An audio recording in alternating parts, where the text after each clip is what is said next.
Why, hello everyone, and welcome to the stream. This is Otaku Showboat. Today is, of course, Tuesday, April 5th, 2022. I've shifted things a little bit on the desk. I've moved the monitor a little bit to the side, so now the webcam thing needs to be moved over. I've noticed today because I feel like I'm too far over in this direction, but when I center myself, you see I'm off center when I'm centered to my screen now.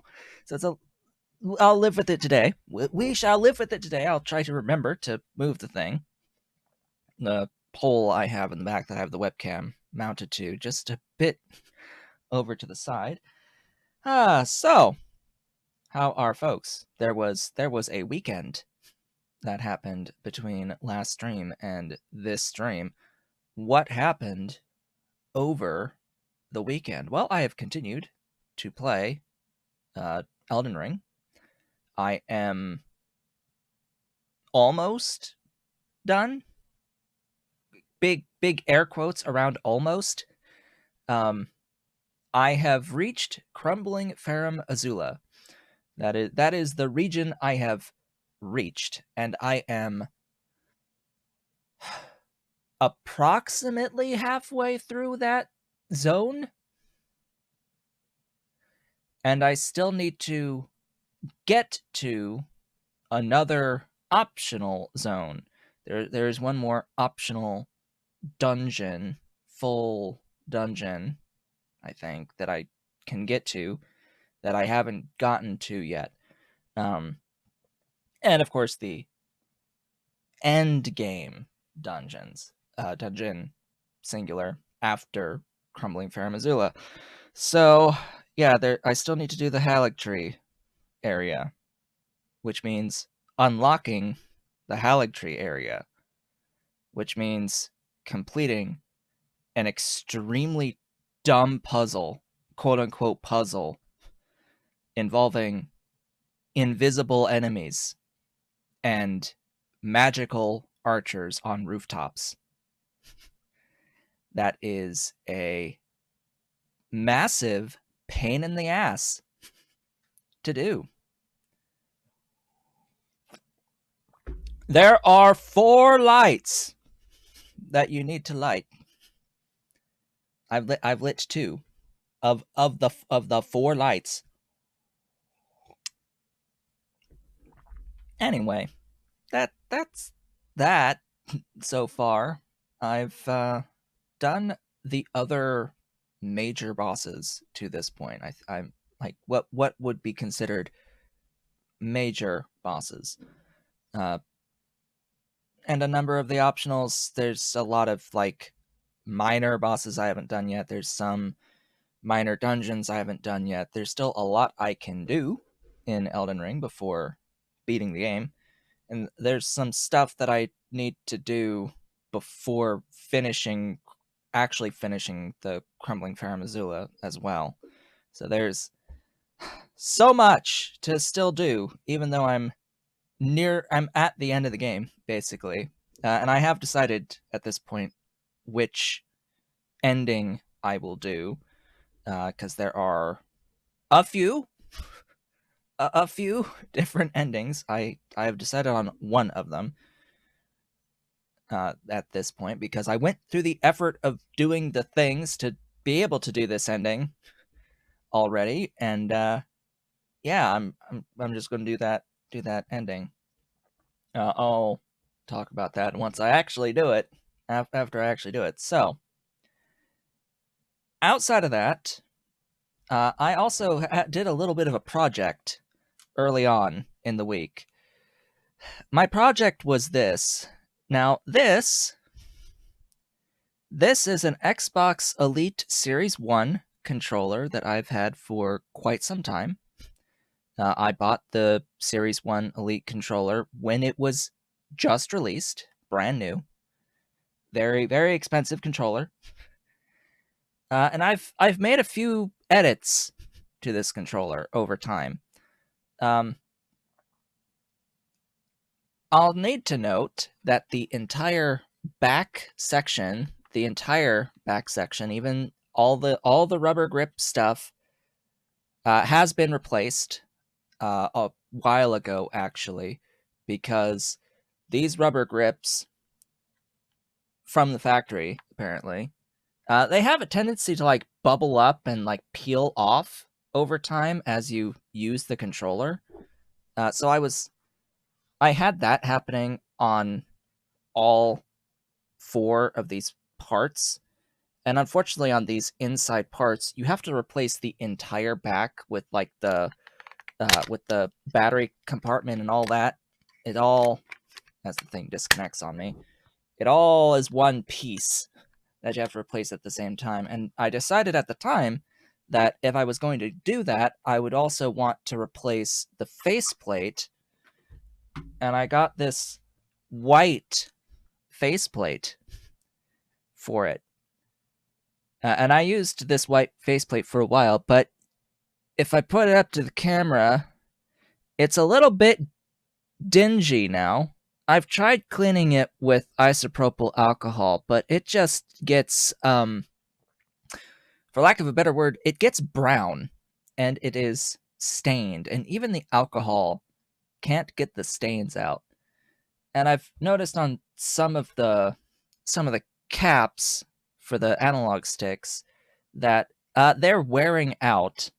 In fact, on this standard Xbox controller, the sticks have this texture around them. They have this grippy texture around them, and the Elite controller comes with a set that have that texture on it, but you won't be able to really tell on this camera, on this particular camera. I don't know if, do I have this camera? Turn it on. Take the lens cap off. And then focus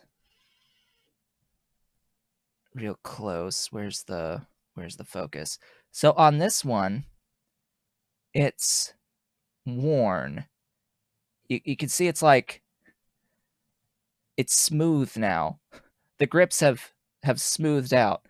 And what that means is that bits and pieces of these analog sticks have ended up on the white faceplate. They've ended up on the white faceplate. So this black and brown accrual on this white faceplate from the worn sticks on it. So I figured, you know what? I want to replace the faceplate, and I've taken, I think clearly at this point, I've taken a standard controller, of which I have like 2 standard controllers on top of the Elite one, and I completely disassembled both of these controllers so that I could swap out the faceplate, which, yeah, I understand that there is this little switch in here on the Elite controller that I did remove because I don't use it. It's this little like profile switch between 2 different profile settings, because you could set the buttons to be customized to different functions. And I never use the buttons on the back. They're green buttons, so they've been green screened on here. I've never used the paddles that this thing comes with. They get in the way of my holding the controller. Why would I ever want extra buttons on these massive ass paddles to like get my fingers off of the grip of the controller? Like, no, that it's extremely uncomfortable. It cramps up my hands, my fingers. Just, it's disgusting how badly designed that is. But what I also decided to do was the buttons. So the Xbox Elite controllers have these gray shades of gray ABXY buttons on them. And I decided, you know what? I want to switch that out and actually give the Elite controller the colored buttons, because, you know, when you're playing games, button prompts are the colored buttons. So I'd like to have the colored buttons, of which the A is green and gets green screened out. Do you know how much effort it takes to actually swap out the buttons on an Xbox controller? Do you know how much you have to disassemble the controller to actually get access to these buttons to swap them out? You have to disassemble the entire effing thing from the back to the front to get access to these buttons. Times 2 controllers. And the Elite actually has an extra piece for these paddle buttons. It's got an extra PCB attached with a ribbon cable that you have to maneuver around. You have to like detach it from the back of the thing and then get the thing has 2 other boards on it for these. For whatever reason, they have the B button getting like the actual press for the B button is on a daughter board behind the main board on the thing, and it's like, ugh, you get these 2 like sandwich boards that actually sandwich in the 3.5mm jack. The jack isn't even like soldered. This 3.5mm jack for audio, it's not soldered to any board. It just sits sandwiched between the 2 boards of the actual controller. So when you go to remove the daughter board, out comes the 3.5mm jack just falling right out. And you have to remember to put it back. And also the little Bluetooth button up here, the wireless connectivity button, this thing is a real pain in the butt as well. And that like this whole top section, this whole top silver section with the right and left buttons up here. This is all one piece for these 2 buttons and the whole section with the Xbox button. The button itself is not part of this piece, and it like is really weirdly clipped in, and having to do that twice was a mission. It took me several hours to actually do all of this to get the Elite controller looking the way that I want it to look. And I will say that in the amount of time that I've had this controller, that the left stick, while not actively drifting,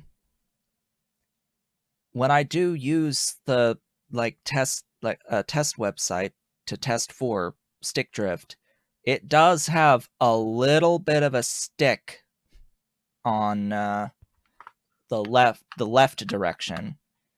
There's a little bit of a stick there, but it's not enough to have any drift yet. It's still within normal dead zone areas, so it's still working good, working great actually. And I do have other controllers if I wanted to do a bit of soldering to swap over the actual sticks, because this controller doesn't have as bad of a drift.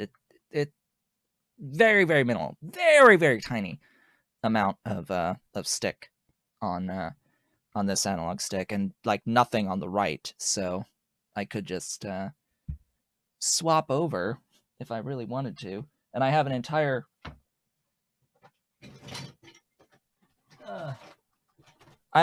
other controller as well, that's standard controller to get parts off of if I really wanted to as well. This one is working, but it has a bit of a rattle on the rumble. There's a rumble rattle on this. It's like an audible rattling when it does its rumble, which is why I really haven't used this one. I guess I could take it apart to find out why it's rattling and maybe fix it, but whatever. So that was a big project I did over the weekend, was just swapping out the faceplate and the buttons on my Elite controller, which I barely even use for its elite functions. I like the swappable sticks though. I don't know about the swappable D-pad, but D-pad's also swappable. I just use this like rocker D-pad for it. Anyway, Factorio. Last time we met in Factorio, I set up diamonds. Yes, glorious and beautiful diamonds. We made this factory. Took about 2 hours to do this factory, and I wasn't exactly feeling 100% last time, so decided, you know what, we were just going to end the stream after having finished making the diamonds. And there we go. The diamonds, they've been made. I've got a full like 32,000 diamonds sitting in my bulk rail loaders and loaded onto my trains now. Just full up on the industrial diamonds. We're probably not going to use these for a little while, but it was a thing that I could do when not feeling too well, because it's just a chain that I know to some extent that I could just autopilot my way through for the most part. I finally did stuff off screen for the first time in a few weeks here, and we're going to go through a number of these things that I did manage to finish off and scale in between the streams here. So the first thing was finish off a build that I was working on going into the last stream that I talked a bit about at the beginning, which was the Scrondrix. I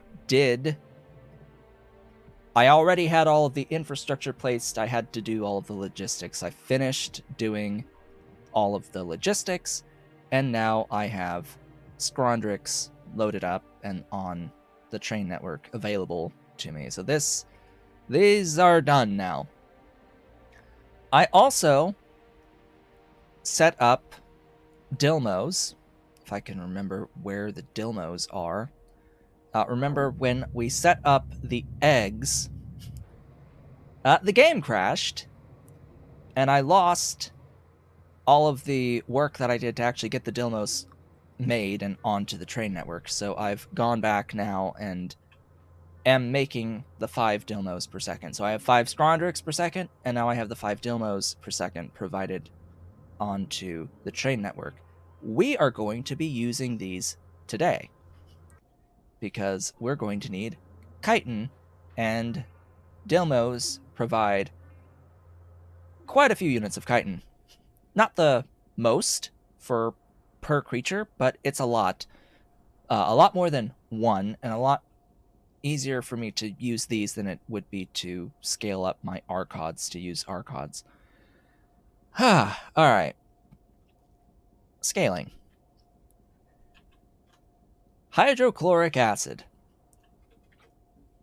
When we first set up this area for hydrochloric acid, I set up 1,000 units per second off of all this.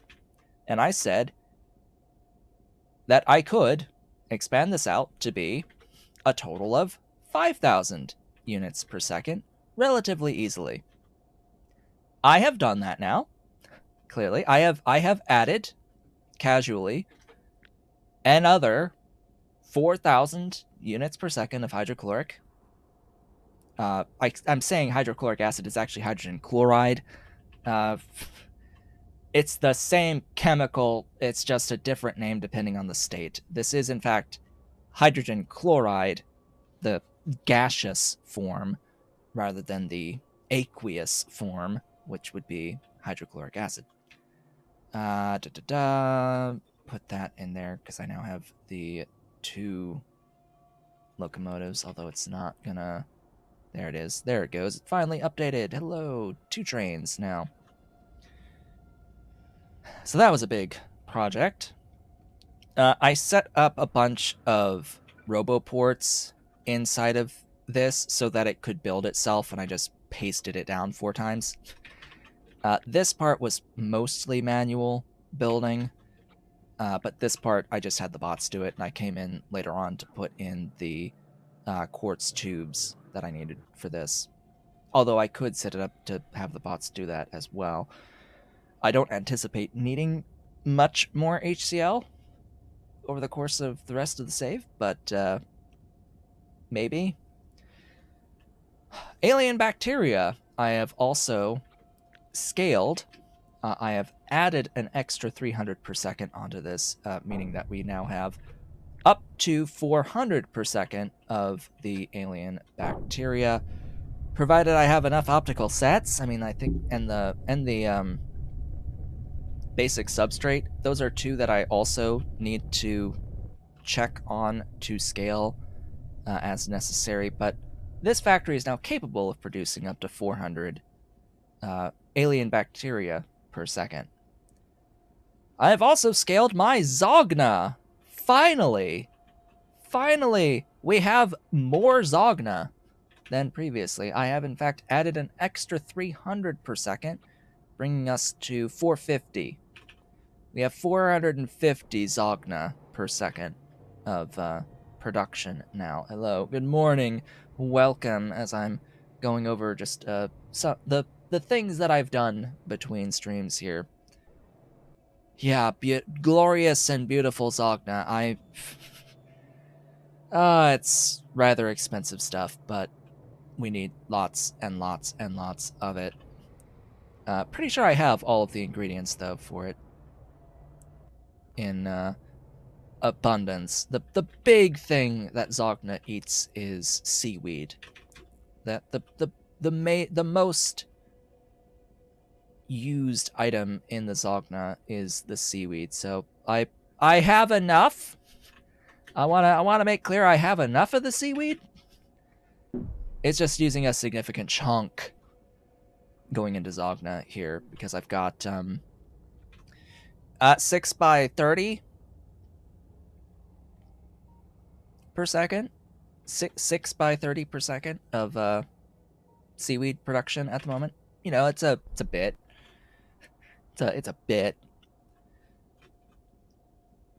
From there, Nexalit. And oh yeah, and the same thing as before with that Zogna. I just added a bunch of roboports to have my robots build out the Zogna for me. It was just copy and paste the existing build for the Zogna after adding in the roboports. And then I did the logistics myself to get these fed. Nexalit, I have also did the same thing. Yeah, I've scaled Nexalit a little bit. I have added how much? 45 per second? No, more than that, actually. I added 60 per second of Nexalit. Hello, Ollie. Welcome to the desk. Are you gonna stick around? Are you gonna stick around? You're gonna start grooming? Why are you sitting with your back to the camera? We wanna see the Ollie, right? We wanna see the Ollie. There's the Ollie, way back there. Hey you. Oh, are you gonna go up? Hey Ollie. There's the Ollie. Please don't knock down the green screen. Please don't knock down the green screen. The setup now is such that it can get knocked down. Hello, my Ollie. Oh, such a big heavy boy. Ay. Hi, Ollie. How you doing? Yeah, there's the Ollie. It's his turn to be on the back of the chair, I guess. Yeah, so 60 more Nexalit, bringing me up to 90 total. So it's a full throughput ultra fast belt at this point. So yeah, it's good stuffs. It's good stuffs. I have plenty of Nexalit to work with now. I'll need it. Trust me. I'll need it. In fact, I'll need even more, most likely, but that's what fits in a square for the moment. It was easy enough to set all of this up as well. Wasn't too bad to get everything hooked up with the logistics, especially with all my robots helping me. Helium! I have also scaled up the helium a bit. Just a little bit. This theoretically is producing an extra... I don't know if it's an extra or if it's exactly 150 per second. I forget. I forget what I've done on the helium. If it was extra, I think it was plus 150, so now it's 200 per second on the helium, and I will need that. I will need this helium that I am now producing. It was around that point that I started having trouble with actually building out the builds, with the robots actually building out the builds, and the trouble was that I didn't have enough belt. Not enough green belt, not enough red belt. In fact, I ran out of both. And what was the problem? The problem was that I didn't have enough rubber to make my red belts, and thus every belt thereafter.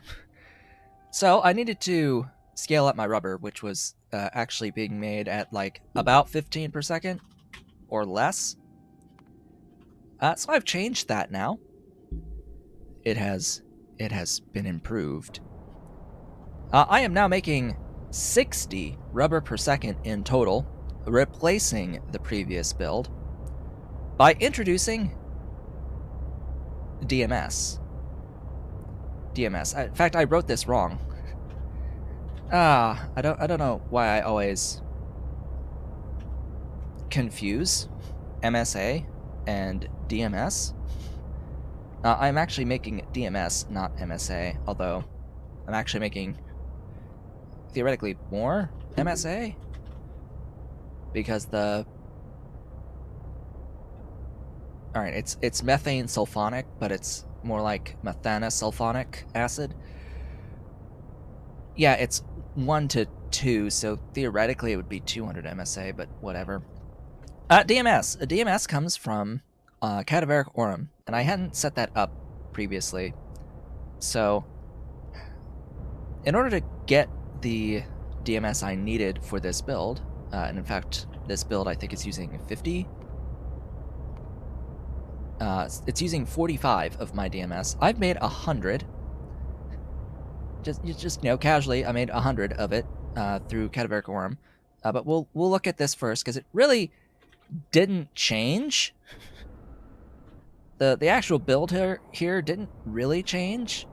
The only thing that changed was that the final buildings were swapped out to ionic upgraders. I mean, the other buildings in the line were switched out for Mark II variants, and I no longer need any of this because I am now bringing in the iron oxide. So I've brought in my rusts and have brought in the DMS into ionic upgraders, because for whatever reason, instead of using heavy oil refineries, we now need ionic upgraders for the highest output rubber recipe that the game has at the moment. Which is being changed, by the way, as part of the coming balance updates. The upgraded rubber recipes are getting a little bit of a nerf in that they will require a bit more latex than previously, because I believe at the moment that they only really use one. It's... yeah, they use the same amount of latex for every recipe on them, and it's going to go like +1 per recipe. So I think this would end up using like 4 or something like that latex per cycle, but you still get a huge amount more rubber per unit latex. It's a minor nerf, but honestly, I don't really care for this phase of the game. And that solved a lot of the problems with producing my belts. So let's get over to the DMS. So the DMS is being made right over here next to the Simics and the Renea. I have not really set up a build producing cadaveric aurum, like a dedicated cadaveric aurum. I say cadaveric, but it's more like cadaveric.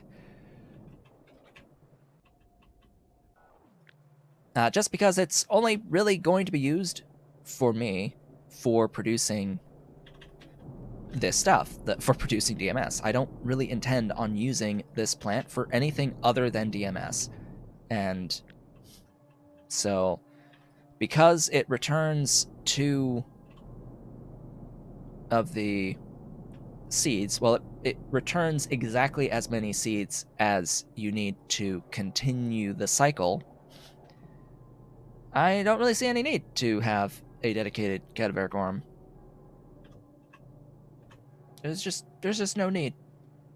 And I can convert it to produce net positive aurum by having this guy moving. It's how I managed to get enough for the modules and enough for the, seeds to cycle in the system to keep everything moving. You need enough seeds / enough aurum so that all of the buildings continue to move, as well as have enough to fill in the module slots on buildings. So it's quite a few that you need in here.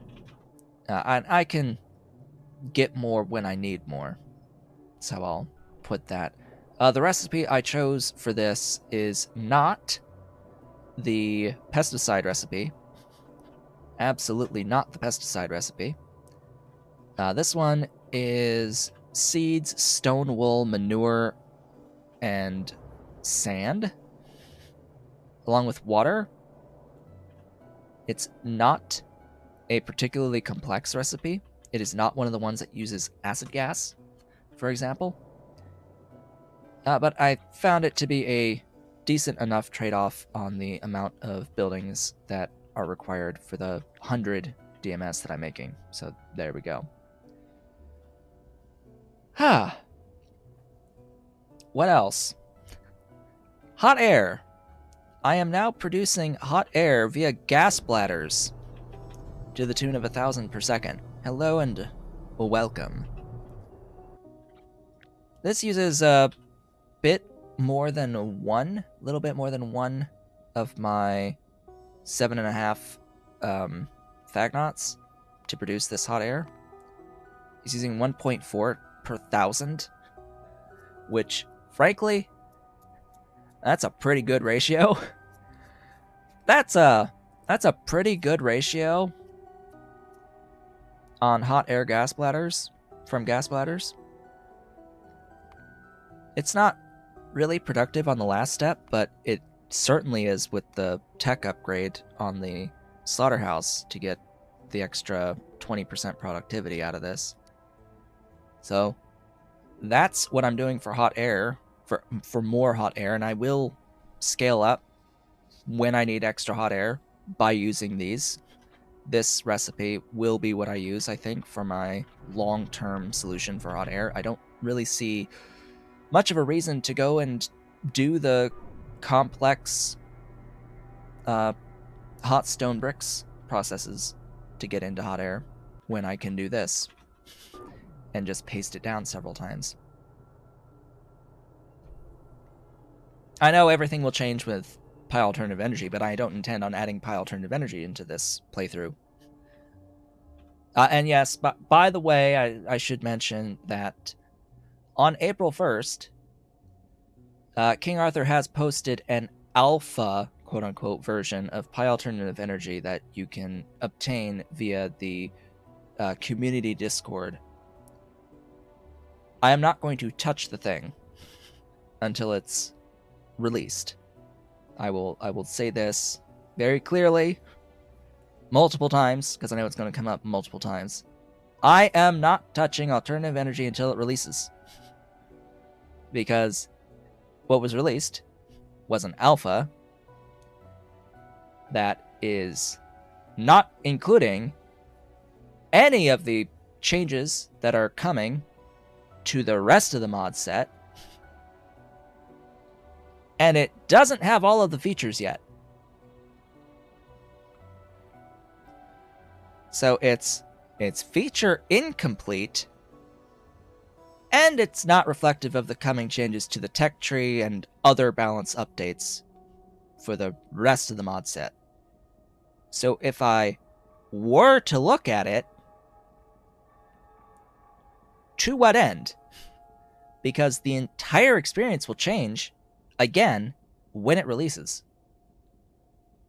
Just about the only good it does to access the alpha right now is to see some of the buildings, some of the new buildings. Like there's a new chemical plant building that is going to replace the vanilla chemical plant from the base game,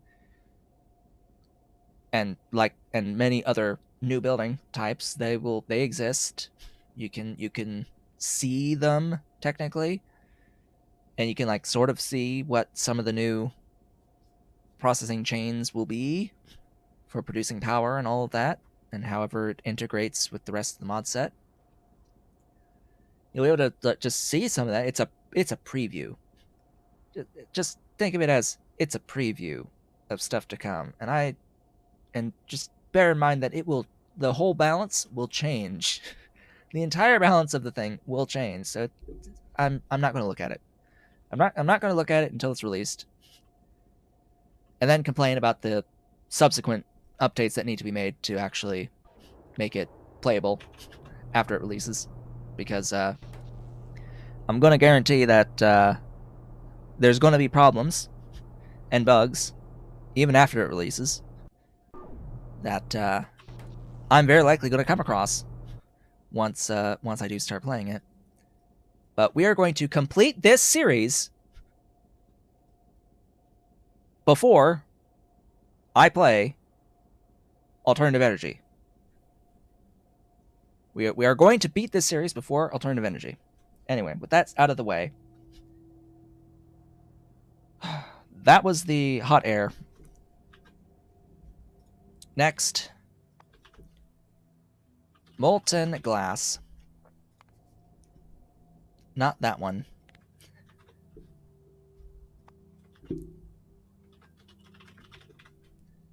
That one. Hello, Molten Glass 2. I have added 1800 per second of molten glass production from quartz, from 4 green belts, so 4 times 90 of quartz ore getting processed. I redid the unit a little bit, made it a little bit more compact compared to the Molten Glass 1 area. Molten Glass 2 is much better, and the bots can build it for me because I added in a bunch of roboports. So that was nice. That was quite nice. It makes its own benzene to fuel the glassworks. It's really, really nice on this build.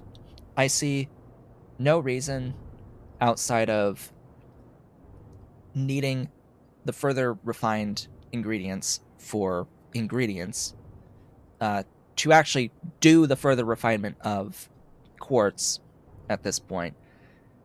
We're going to need the purified quartz as an ingredient for some stuff like carbon aerogel and for the better glassware recipe.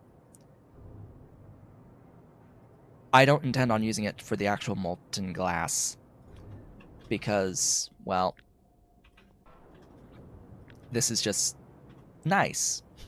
Because this is nice, it looks nice. I am okay with spending the ore to get the molten glass out of this. I am completely okay with that. From there, we're almost We're almost done. Next up is refined syngas. Ref syngas. I have replaced my refined syngas build. Previously, I was making it out of syngas and methanol. I am making now 600 per second, up to 600 per second, through processing high distillates into condensed distillates and adding in tin chromium alloy to make my refined syngas. Ahem. A lot. A lot. 600 per second. Will I need more? Most likely. It uses a lot of tin chromium alloy, like 9 per second. Good thing I'm making 15. I'll likely need more of that alloy as well. This is what I've decided for the refined syngas, at least for now. We'll see if I switch to something I deem better later on. And then there was kerosene. I have doubled the kerosene to 2,000 per second. That's pretty easy to mention here. I have improved the things for more kerosene. Kerosene is what I'm using as my fluid fuel primarily now, because it has a 1.5 megajoule fuel value, and it is supremely simple to get into. It eats a little bit of kickalc and a little bit of moondrop. Kickalc plus moondrop equals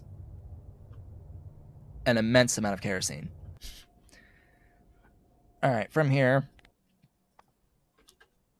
we have two more things to talk about. First one is glass fiber. So I made glass fiber initially at the special small parts. I now have a dedicated factory making glass fibers. This was why I scaled the refined syngas as well as the molten glass, and the kerosene was exclusively for making the glass fibers. This is 15 per second of glass fibers, which needs sand, limestone, clay, boron trioxide, sodium sulfate, hot air, and a fluid fuel, in this case, kerosene, to make these glass fibers, as well as the molten glass and all that, refined syngas. It's a lot of stuff that you need to make the glass fibers, but I have made them now on a dedicated factory. The reason why I've made so much is that I'm going to need a lot for bio batteries. I intend on making 7 bio batteries per second. That's going to be a lot of glass fiber required, and I need more than what I need for the bio batteries to make the fiberglass for circuit 3s and circuit 4s.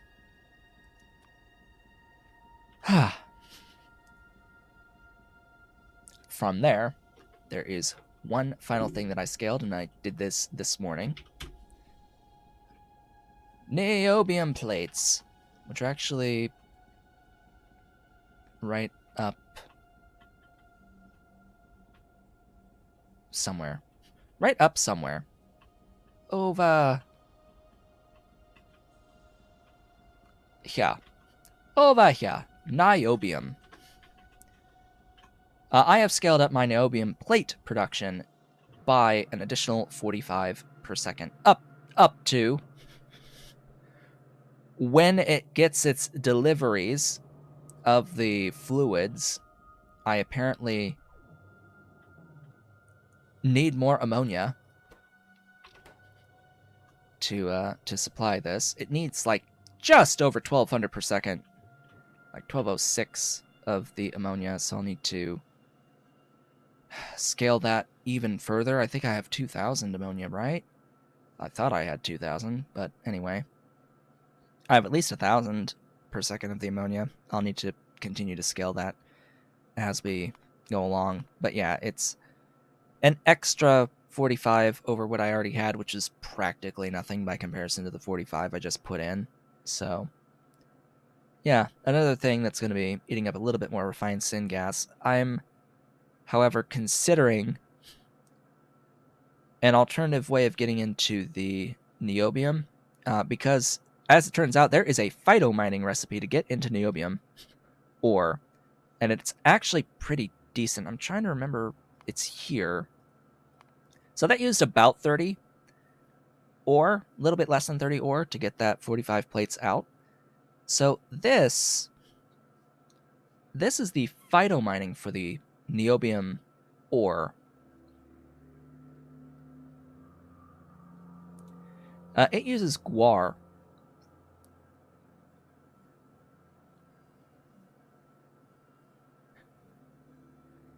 It uses guar. Now, I have guar provided on the train network, so I could just pretty much have this as the build, but the thing is it uses tailings, so I was going to need the, like, sand anyway. It's like, oh, well, I can use the sand to make the guar. Pure sand and sand from soil. But I could easily just do this.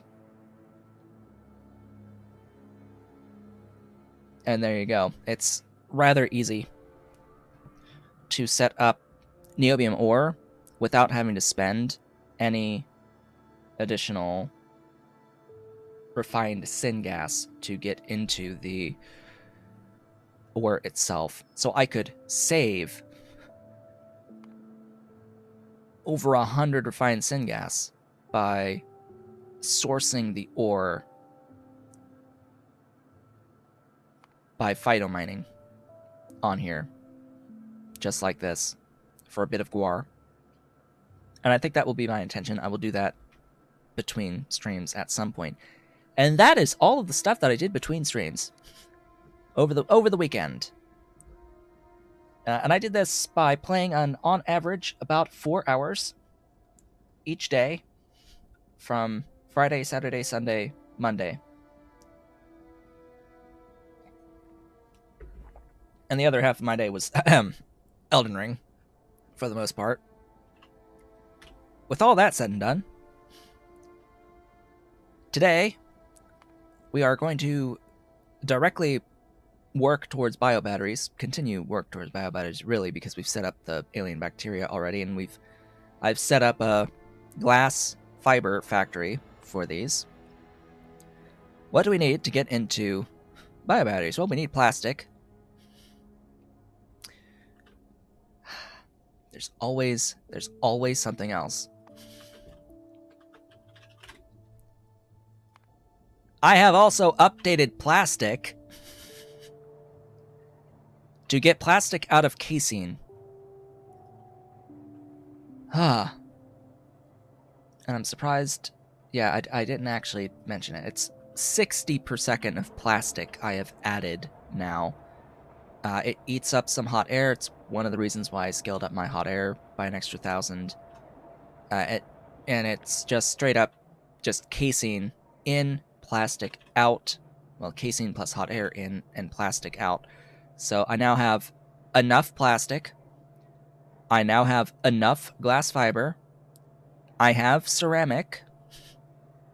And I have nylon. In fact, I scaled that a while back, actually. I think it's at 15 now. And I have the alien bacteria in abundance for this. What do we still need? We need the cobalt chromium alloy. We need the neodymium magnets. And we need the nanofibrils. Only 3 things, right? Ha. Ha. The lithium niobate is why I added 45 per second of niobium. Ahem. Because I need this for more than just the biobatteries, so I am going to make 8 of this. It's also why I scaled my hydrogen chloride, and I'm going to need to scale up my rare earth oxides even more. And it's why I scaled my helium. So I added more helium, I added more hydrogen chloride, and I added more niobium. And is why I set up as much boron as I did, because I'll need boron as well for another step in here.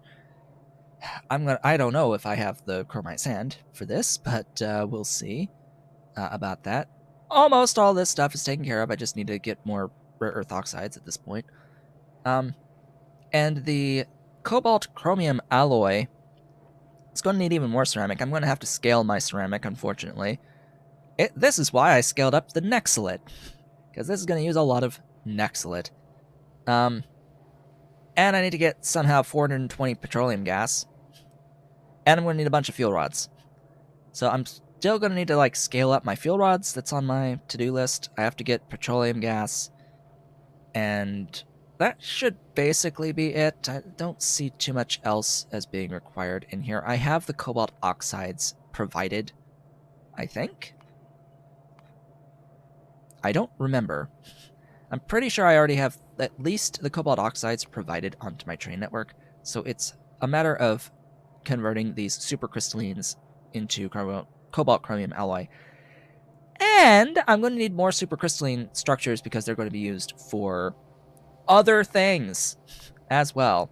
There's 2 other things that need this stuff, so I actually need more of this.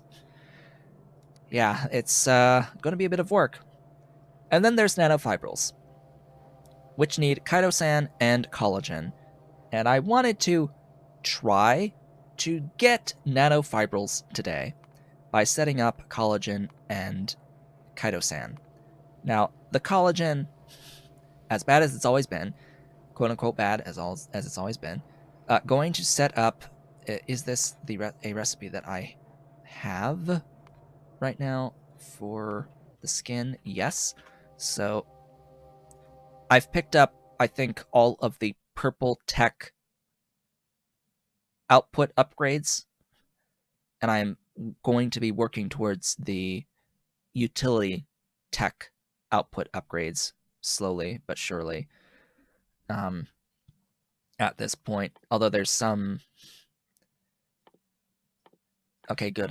Looks like I do have access to all of the top recipes for increasing the output of the guts, of the skin, of the lard, of the brains, meat, blood, etc. All that stuff will get enhanced further at some point. For now, though, this will be the collagen. Getting skin from Zippier. I have enough Zippier. I don't really need to worry about my urea anymore because I've scaled up my Zogna and my manure. It's in extreme abundance. And I should have all of this stuff. This is trivial. This is not as trivial. This is not as trivial. Fortunately, I've done all of the back-end stuff that I could possibly do to prepare for this at this point. There are a lot of these ingredients that I want to also have on the train network provided, but I'm not going to for the moment. The calmodulin binding mutant peptides, the propeptides, the mutant enzymes, I'm pretty sure they get used for some other stuff. Although don't think I'm going to need the pluripotent stem cells for much of anything, so outside of the Kickalk upgrades, I think I can just hack that together. Propeptides, I'm going to need for some anti-tumors, I think, at some point. For like an anti-tumor simic that I'll need for utility science. The chimeric proteins I need for the Atom 42s. The calmodulin binding mutant peptides. I don't plan on using the Ocula, and I'm not going to make a Dingrito. Speaking of which, I should be able to make the freaking Phaedicus soon. You need Zymogens? Aren't I? I'm making PKSs for denatured seismite. I'm not making the Zymogens yet, although I can. I can make them. Because I'm not making alien enzymes yet, I'm pretty sure, for anything. Because they need that supercrystalline structure and venom glands, which I don't have Vonix yet, and I won't until Circuit 3s. Da, da, da, da. Yeah, other than that, I have all of the things. Yes, I need to break down the agar on here, so there was still yet another step to add. Give me more of these, please.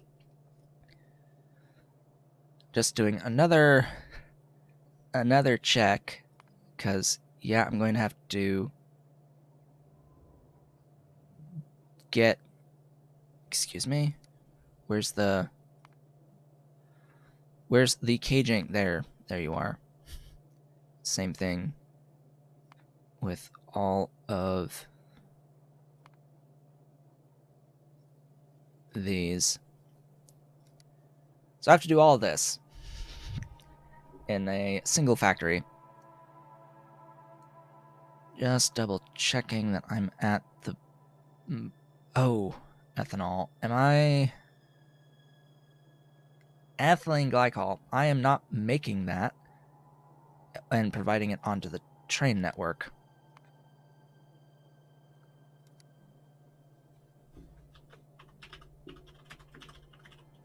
Am I making this for graphene? No. No, I'm not. I'm making chloroethanol for the... No? Huh. There was something...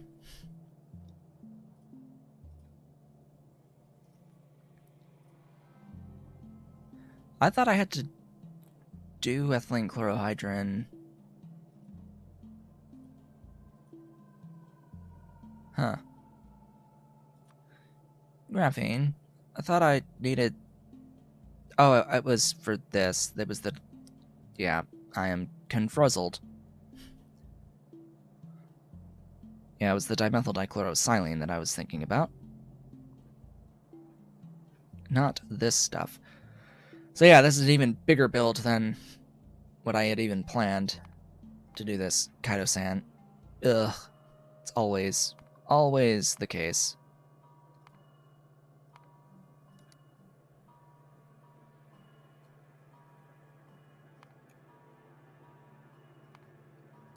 Always going to be the case. Oh great, then you need chlorine.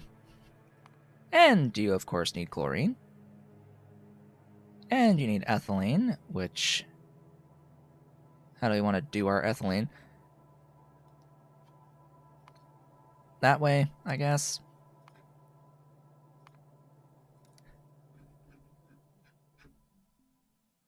Anything else I need to break down on here? Oh, that's a lot of Bodos. I'll need to scale Bodos.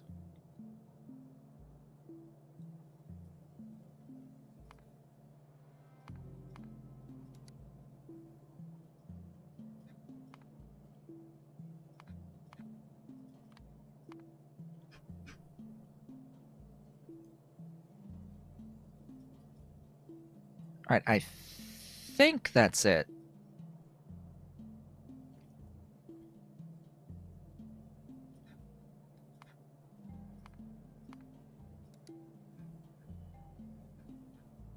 Oh, I guess the other thing I don't remember if I ever provided...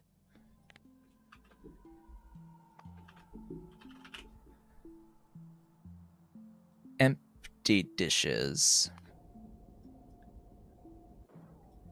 I am providing empty dishes, so I can get rid of that. That'll save me some stuffs. So the big thing here was that this needs Scrondrix as well as Dingrit, so I had to set those up off between streams. This is why I set these up off between streams. Just because the animals they take a while to spin up with the positive feedback loops, as do the plants, which is why I've been primarily setting them up off screen, because once we've watched a few of them already, we get a general idea of how they look. It's minor variations on ingredients for these. Otherwise, they are pretty much the same concept when building them all out.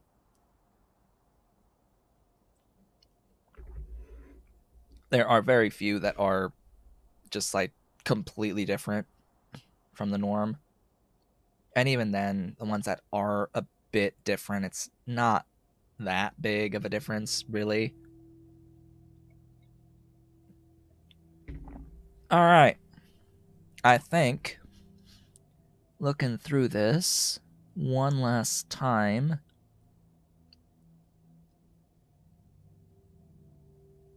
that pure sand.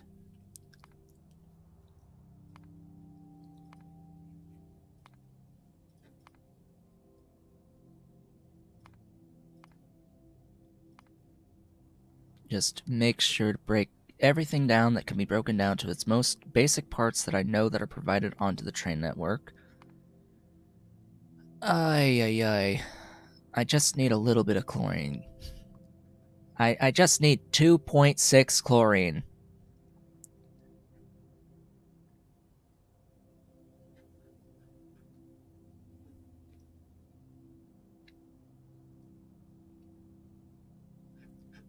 Do I really want to go through the effort of bringing in saline water as well as a solid fuel to get rid of the byproduct hydroxide?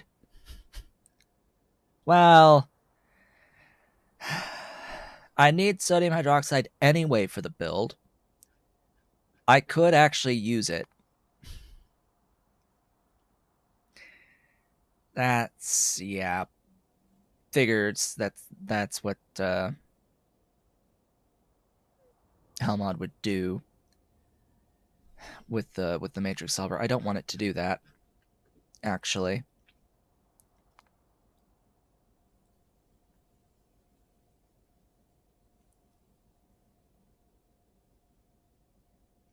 So if I added the gas bladders, I would have to bring in Fagnots. If I added either the blood or the guts, I could use what I already have. However, what I already have aren't... Augs give a lot of blood, don't they?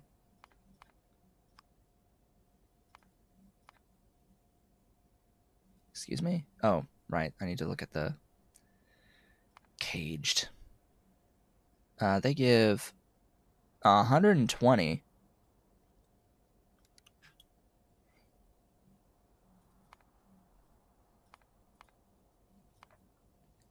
Alright.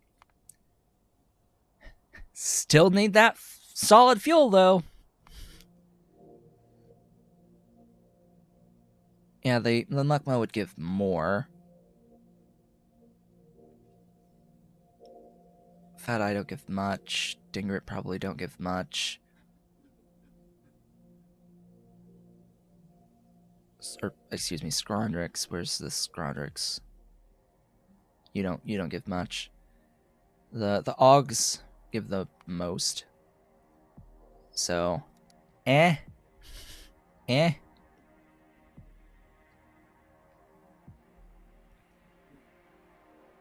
I already have a solid fuel in here? I don't think I did.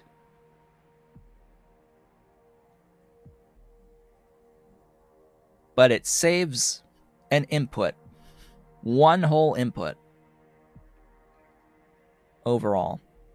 To do it this way, than to do it by getting the saline into chlorine plus sodium hydroxide. But I could use that sodium hydroxide and not need to bring in the coke. I'm going to do that, and I'm going to just have to remember, oh hey, what do I think is a good production rate for complex circuits? These? 1 is good.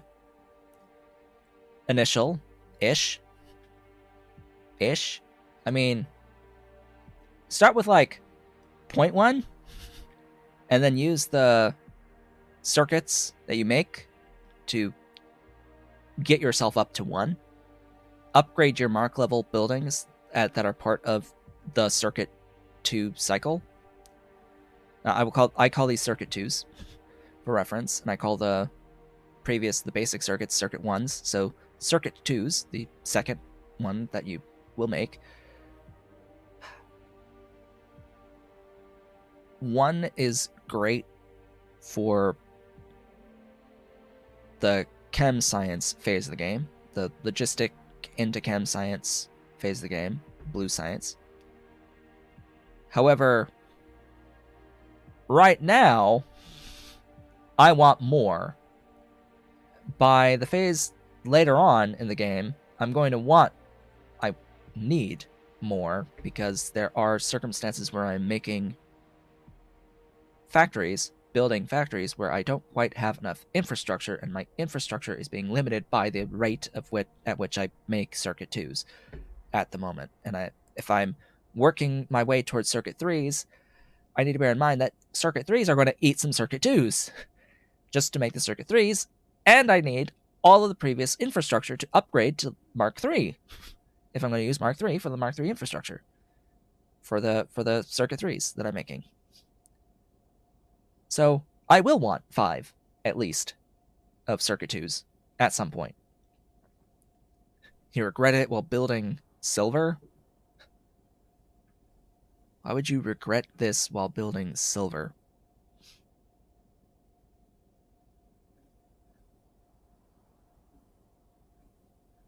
Which uses silver? Trying to remember. Oh, the cores for the optical fiber. Yeah, you're talking about for the optical fiber. Yeah, here's the thing about optical fiber. You're going to need infinity optical fiber. So even though you've chosen to make 5 circuit 2s, optical fiber gets used pretty ubiquitously across the board for lots of stuff. For every other circuit here on out, and neuroprocessors and neuromorphic chips. You need a lot. You need a lot. And that's going to be a big silver expense to get into these. You're going to need a lot of silver. You're going to need a lot of silver.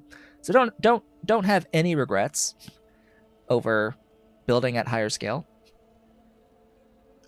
Try not to have any regrets. Just upgrade to Mark II as you can to help reduce the total infrastructure costs there. Anyway, I've been talking a lot without actually building anything. So let me get a summary of this so that I can go in and check the additional buildings that I'm going to need. I need gasifiers now. I need fluidized bed reactors.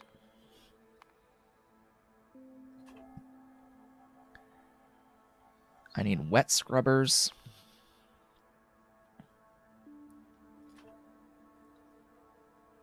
I need scrubbers. I think that's it.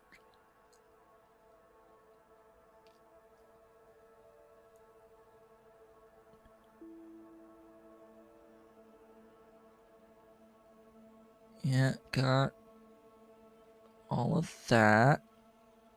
Scrubbers, wet scrubbers, chem plant, FB reactor, gasifier, pressure pumps I always carry, oil burners I always carry, deep water wells I always carry, washers I always carry, and soil extractors I always carry. Hey, hello, Ave, welcome. Welcome to the stream. You have missed absolutely jack all.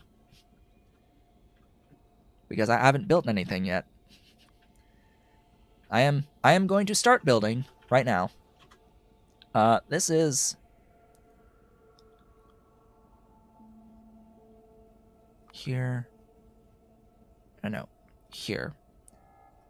This is a 18 station, no, not 18, 27 station factory.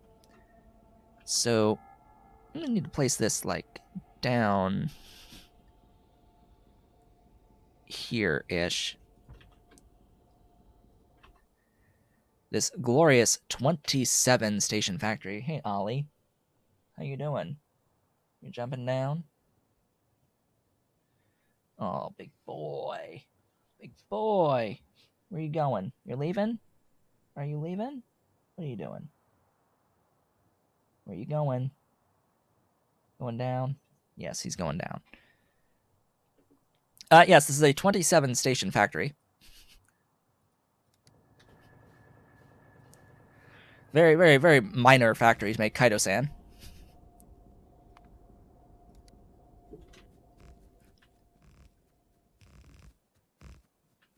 Ah, yes, the kittens. Yeah, they grow very, very fast.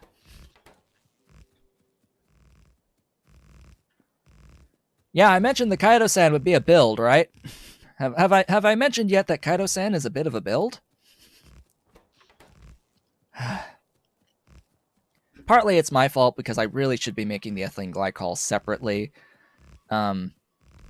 Really, this ethylene glycol should be a completely separate factory, but I'm not going to do that.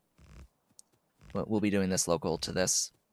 Really? Oh, right. This was a double aluminium reserve, or a double reserve right there that I just removed from phase of existence because I'm not going to use them.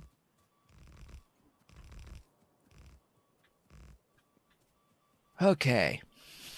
How many solids do we have?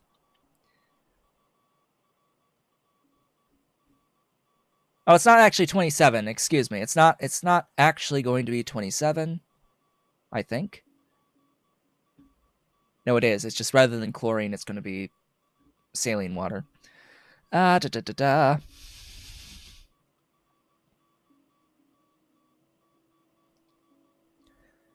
1, 2, 3, 4, 5, 6, 7, 8, 9, 10, 11, 12, 13, 14, 15, 16, 17, 18, 19, 20, 21, 22, 23 solids.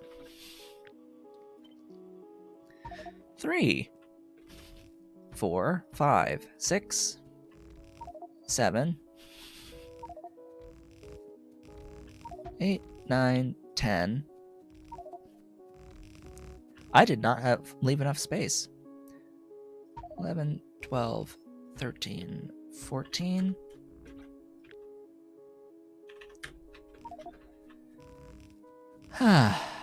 15, 16, 17, 18, 19, 20. 21.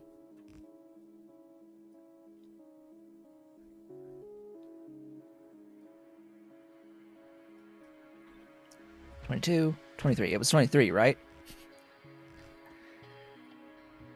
Yeah. Then 1, 2, 3, 4. 4 fluids.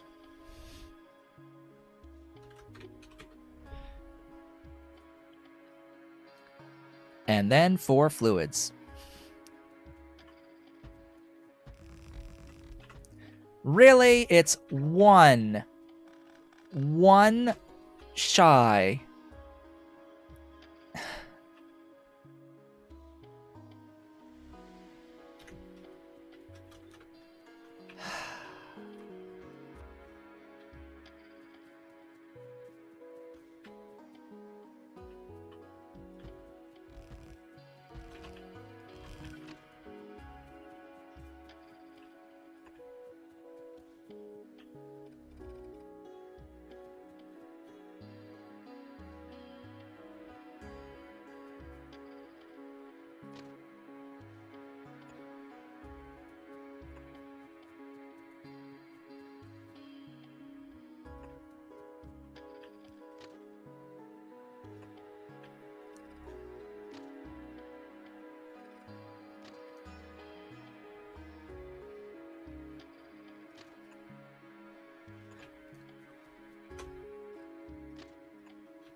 Ahem.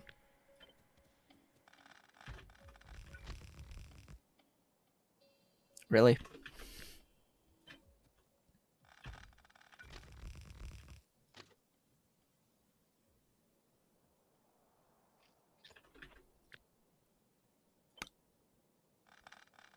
Bing. There we go. Do I have a mod list? It's on my Discord. You can find the link in the description. It's in the Factorio string sharing channel.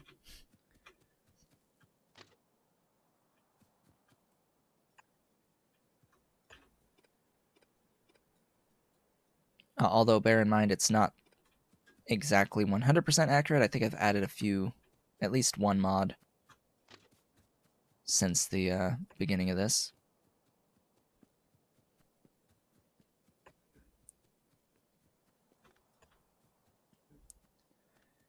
Oh boy, now this is a station, huh?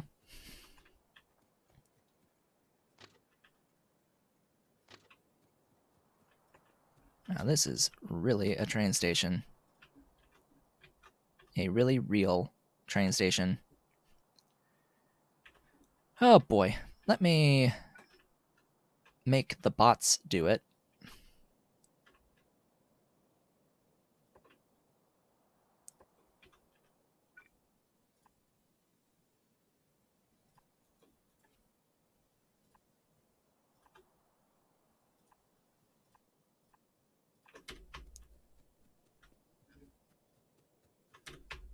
Yeah, and then add in additional ones here, here, here, and here.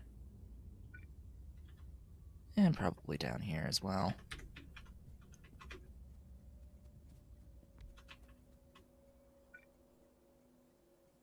That'll be enough to get the bots building the whole thing.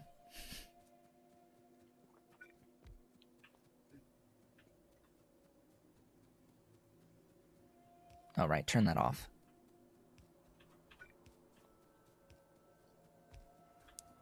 Ta-da! Now the robots will finish this for me. Oh boy, because I don't carry around enough stuff to build all this. Not a factory of this size. Train station of this size. You and your hook.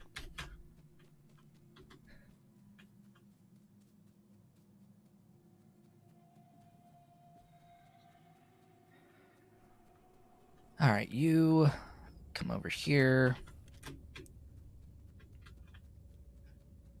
Now to build the actual factory. Now where is my this? Where is my this? This is here. Say hello to the pure sand.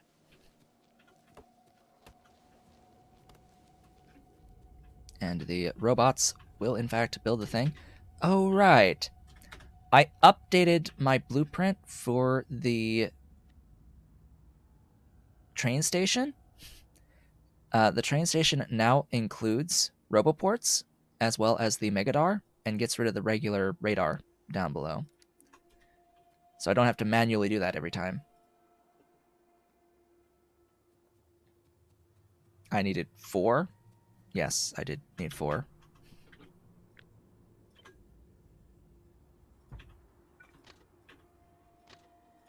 There's 4. And it's within the building range.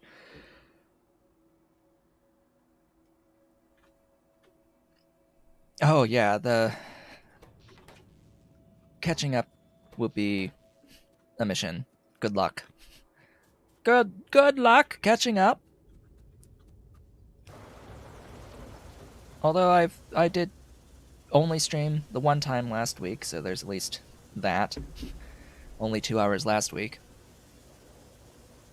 And hey, it's only really 6 hours a week, of which you can watch at ×2 speed. So it's only 3 hours a week for catching up. Or you can do what I do, and I have a plugin on my web browser. A plugin that lets me arbitrarily pick the speed in which I can watch a video. It lets me just push S or D to slow down or speed up the video, and it can speed it up well beyond ×2 speed.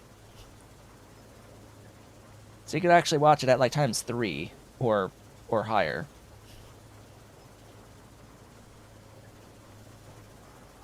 Oh yeah, and then there's lots of there's still times I've done off-screen work of a lot.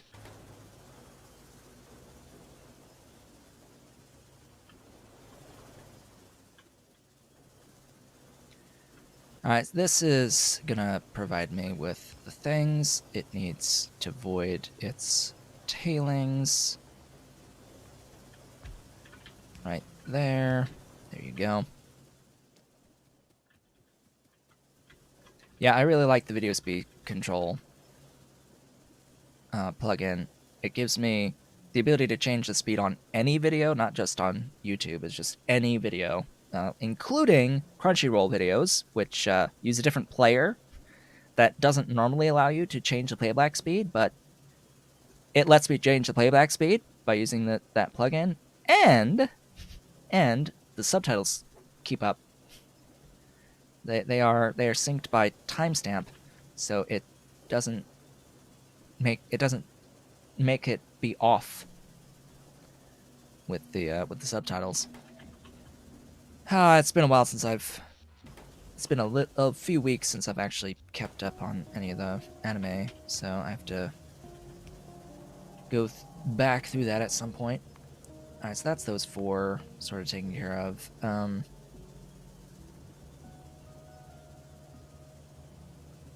Do I need the steam for the ethylene glycol? Because we're going to start with this ethylene glycol. It doesn't look like it. Where is the steam?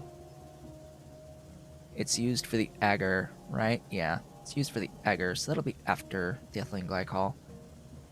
Give me ethylene.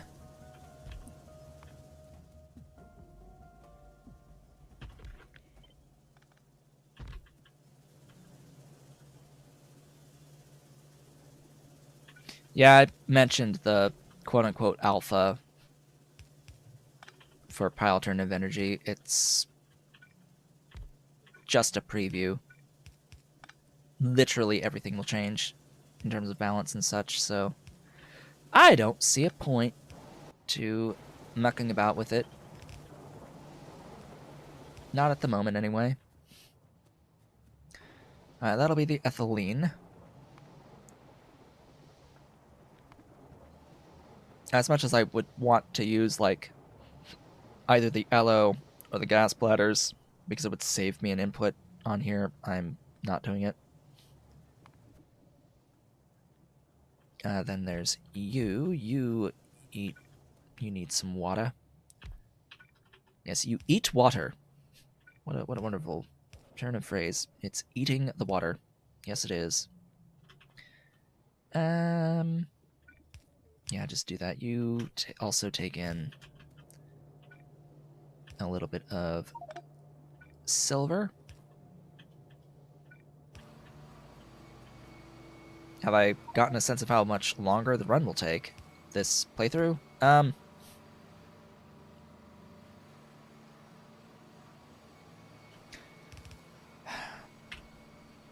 Okay. I'm going to say at least 2 months. At least 2 more months. But that may change. That may change.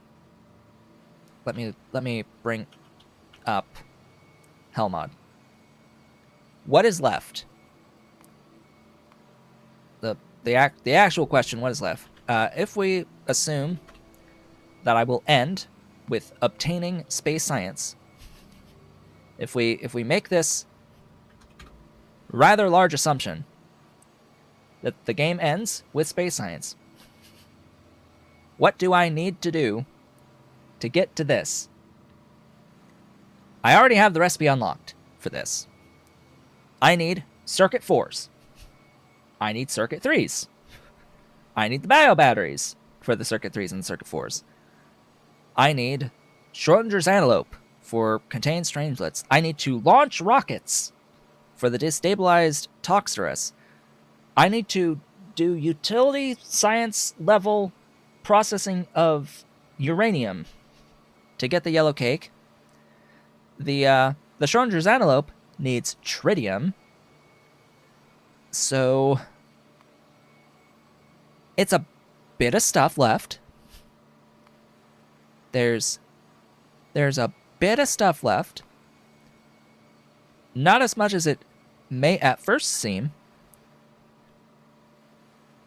Oh, yeah, and this needs deuterium for the Bose-Einstein superfluids. Yeah, it's quite a bit more. A lot of this is putting everything together. Like, I have the helium for the liquid helium and the, like, gasoline. I think it needs to make it as liquid, yeah. Like, it's not a particularly difficult chain to get the yellow cake. I mean, yeah, the 70% is the biggest part of that, but we'll do it, and we'll copy and paste it as much as we need to get the amounts that we need of the stuff that we want. It's a lot, but at the same time, it's going to be quicker than previously, assuming I can actually get things done like Kaido-san. So what I'm making right now, assuming I can progression, which is a pretty big assumption, I know. Assuming I can progression,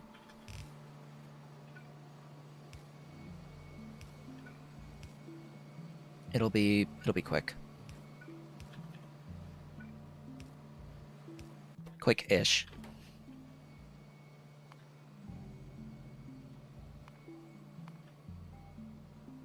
Alright, this guy, lower that a little bit.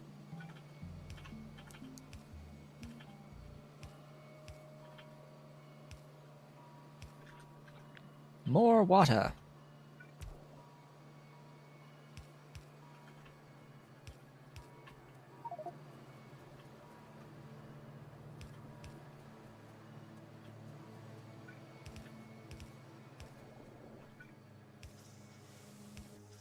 No solids there, good. Oh yeah, and then just, getting the circuit 3s. It's like, what other projects do we have in here to get into the circuit 3s? Well, not really much outside of biobatteries. Like, once I've obtained biobatteries, I will begin working on each individual item that I need for the circuit 3s. Because at that point, I will basically have everything I need for the circuit 3s.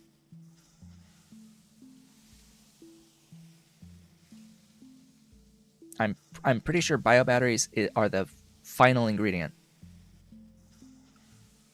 for circuit 3s. I mean, there's still the advanced coding, but that I've got all the stuff I need for the advanced coding once I have the Kaido-san for the biobatteries. So really, once I have biobatteries, I can make the circuit 3s, and that'll be what we work on. I'm going to try to do it in one stream to do this, but we have to get the biobatteries first. I want to get the biobatteries Thursday. I want to get biobatteries on Thursday, and I want to get circuit 3s Tuesday of next week, and work on intelligent units from there. What do I need for the intelligent units once I have circuit 3s?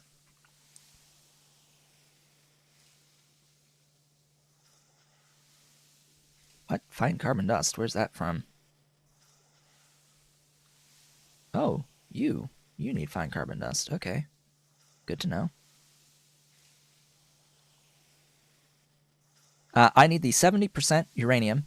So that'll be Thursday of next week for the 70% uranium.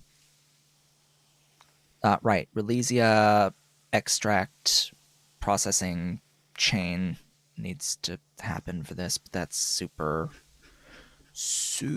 simple.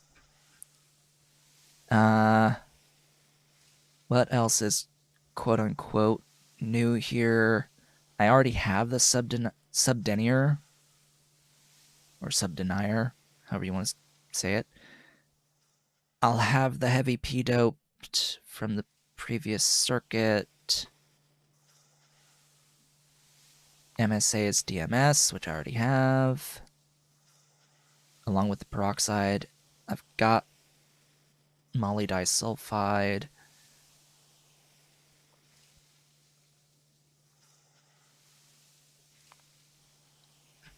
I didn't break this down.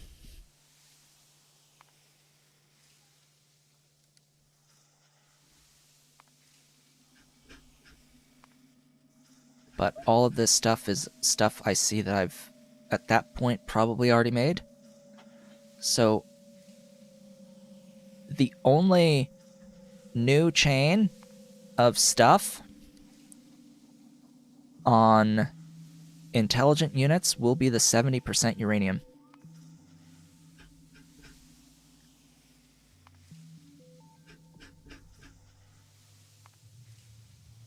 Like, I'm pretty sure the only new chain, quote unquote, on this is the 70% uranium powder. Everything else I will have. So that's a thing. So Tuesday of the following week will probably be intelligent units. And that is going to be followed by utility science. The because once I have circuit 4s, I can do the cotton gut based utility science. Wherever that is, this is the that brain. Where is the cotton gut utility? Did I break it? Oh, that's the alarm to indicate that we are halfway through the stream, and I think I will take that break today. Oh no, I might have accidentally deleted it or something. Don't know where my cotton gut utility plan went. Oh, there it is. There it is, way up there. Yeah, this, I mean, I need to launch rockets. Cough, cough, wink, wink, not judge. It's actually really simple to launch the rockets outside of the antimatter. Outside of antimatter, I'll need to keep breaking things down. Probably going to be a stream to launch the rockets first and then the cotton gut utility. And then, or actually, no, and then, I need the, I need this antelope. Excuse me. So it would be circuit 4's rocket launches antelopes, which is fusion for tritium, to get the antelopes, and then this, and then space science. So not a ton of stuff, but we are halfway through the stream. I need to take a break. I will be back in a few minutes.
And I have returned. Welcome back. Um, so I decided that over this break that I'm going to do the infrastructure for this build on screen. I will do all of the train station logistics between streams, okay? So that we can move on with other factories, considering that I don't need the Kaido-san immediately. What I will do is get all this infrastructure placed. That's what I will do. That's going to be the concession I will make, is to get this infrastructure set and then do all that other tedium on my own later, so we don't have to all suffer through that together. Let's see, you this away. Oh, right.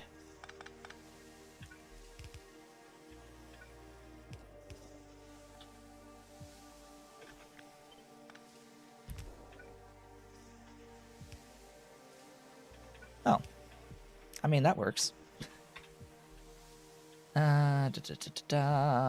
We have solid in. It's a pure sand. I will do the internal logistics. That should be pretty obvious. I will at least do this internal belt work. Actually building of the factory. It's just getting all the input pipes and belts is what I'll do off screen. Also powering everything, that would be most ideal for things to, you know, have some energy. And, you know, I'll also fix the mistakes that I make. Because, you know, last time when we did the diamonds, I ended up making a mistake on there. Or there was a missing power pole and set of pipes on the very end of one of the centrifugal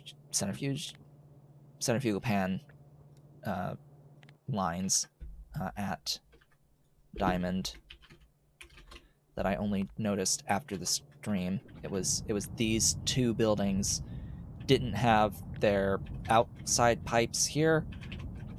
These input pipes / output pipes, these outputs, or these inserters in the electric pole. So this building wasn't powered at all. All right, that would be the infrastructure for the ethylene glycol. All of that. Next, oh boy, do I want to do the agar as the next immediate thing? Probably.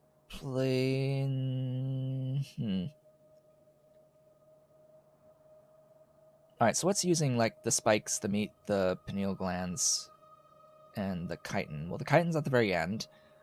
The meat and pineal glands are together, and the spikes are for the propeptides, which these two things make the mutant enzymes. So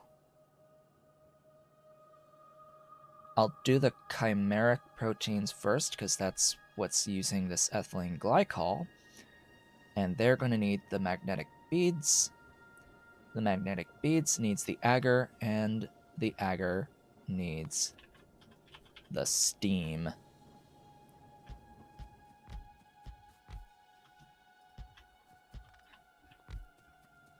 Yeah, so realistically speaking, barring scaling, in terms of the stuff being done on stream, actually probably like 3 to 4 weeks left, assuming I'm streaming the whole time. I can see getting space science potentially within the next 6 to 8 streams, maybe 10, maybe 10 more streams. to get space science. Just realistically thinking about what I want to do during each of the streams. As I pointed out before the break, it's not a ton.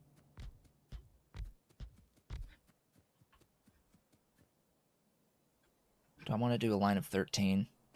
This is what I'm asking myself at the moment. How much is a line of 10? How tall is a line of 10 slaughterhouses? I'm pretty sure it's a bit bigger than 13 of these.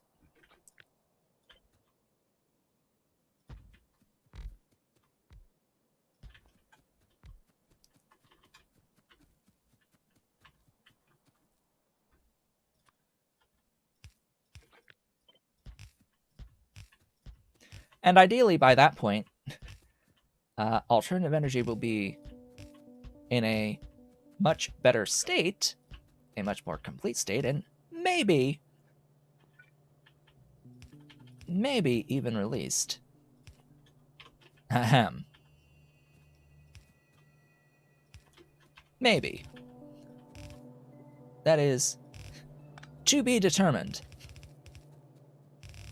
If it'll be released by then. If all of the other balance updates that are accompanying Pi Alternative Energy will be released by then. Because really, if I'm gonna start a new playthrough, I would want to start the new playthrough with all of the other balance updates as well as alternative energy, so I can actually, you know, go through, learn what's changed, make updated guide videos, because I would like to go and make guide videos again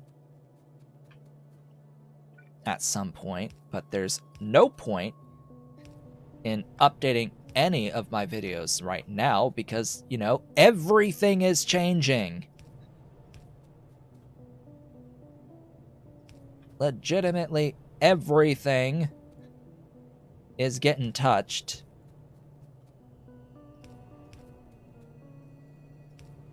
Everything, like, really important anyway. I mean, besides, like, I don't see the actual ore processing chains changing. Like, fundamentally changing. That some of the numbers may change over time, but the actual steps in the process likely aren't going to change. But there's some other balance stuff that I've made guides, like, assuming that may invalidate a lot. And especially videos like the pre-science walkthroughs and the red science walkthroughs, all of that is outdated and will need updating.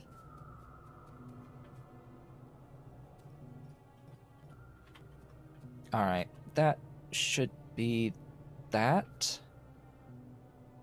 For the Agger, next is you.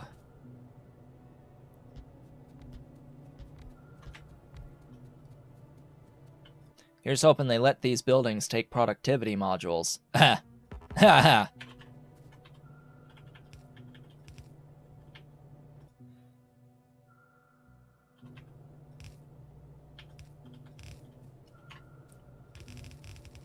Not gonna hold out hope for that, as I see no legitimate reason why these buildings and pulp mills have building level limitations on productivity modules. Ah, boy. And you know, in the code for Pi Alien Life,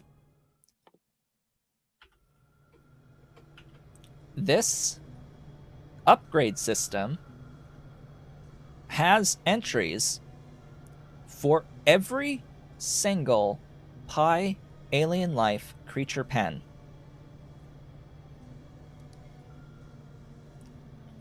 So for all of the Alien Life buildings, the actual buildings, the pens, the enclosures, etc., plantations, Originally, it was planned to have tech upgrades for all of these.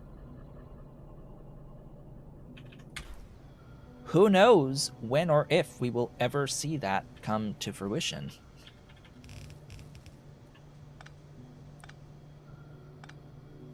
I would love to add me some speed on those buildings. I don't know about you, but I would like to add some speed to those buildings.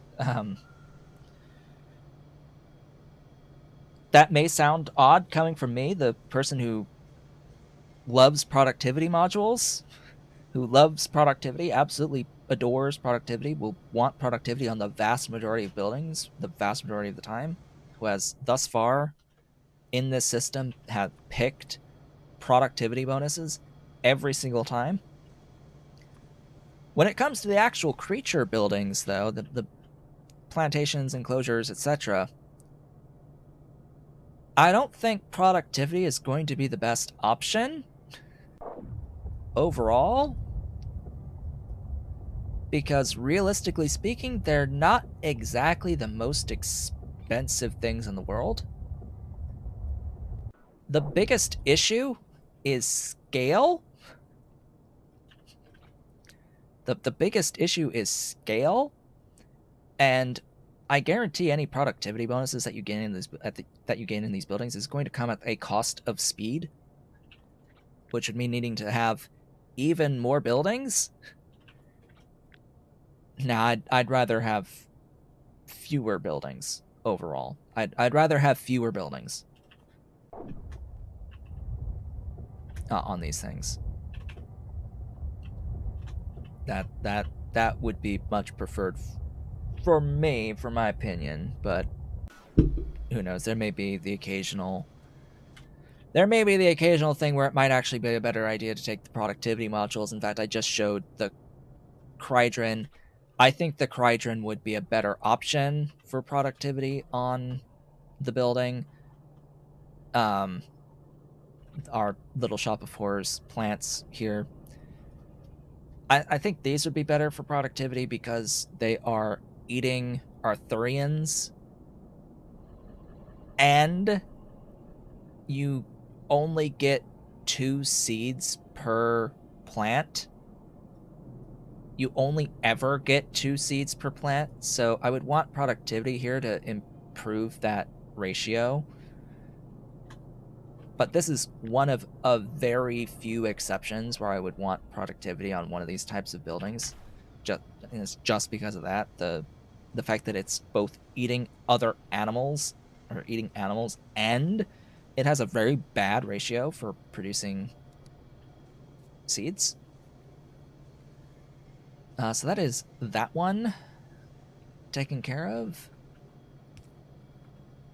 And this will go directly into 3 of these.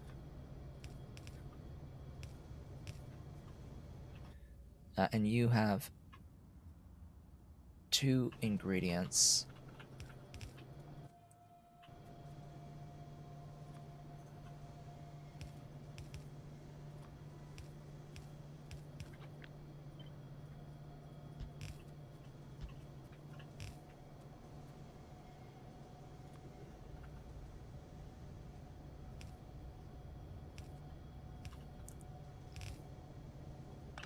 That is not where I need those. There we go. Gee, I hope they can do more than 1.27. I'm pretty sure they can on these inserters.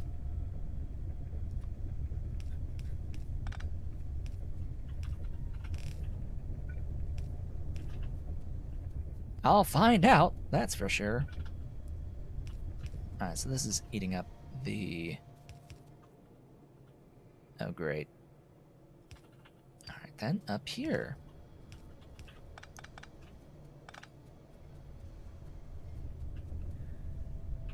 And ethanol will come in separate from the train station.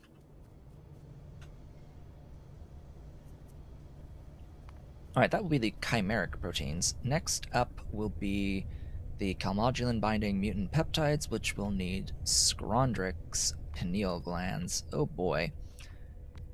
Scrondrix. Pineal glands. Let me grab my logic wherever I have it. Right here. Hello, logic. I'm gonna need this a few times. Just a few times. In this area. Do, do, do, do.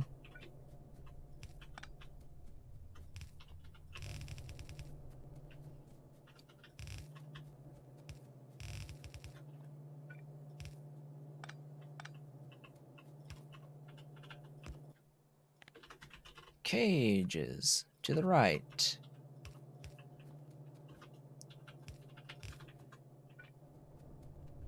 Power to the everything. This should be in construction range.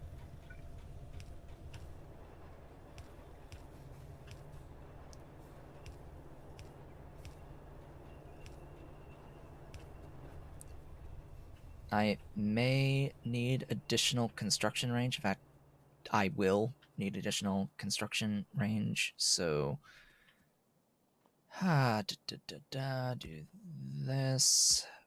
Put you there.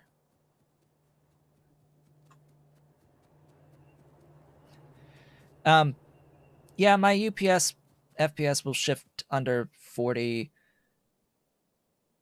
from time to time. It's most partially because I'm streaming. The streaming impact is about 5 FPS ish thus far. And the performance is mostly because of the bots. It's mostly the logistic network coverage at this point. If I got rid of all of the logistic network coverage stuff, I would be in the 50s. Anyway, there's Scrondrix taken care of, leading into 5 of these.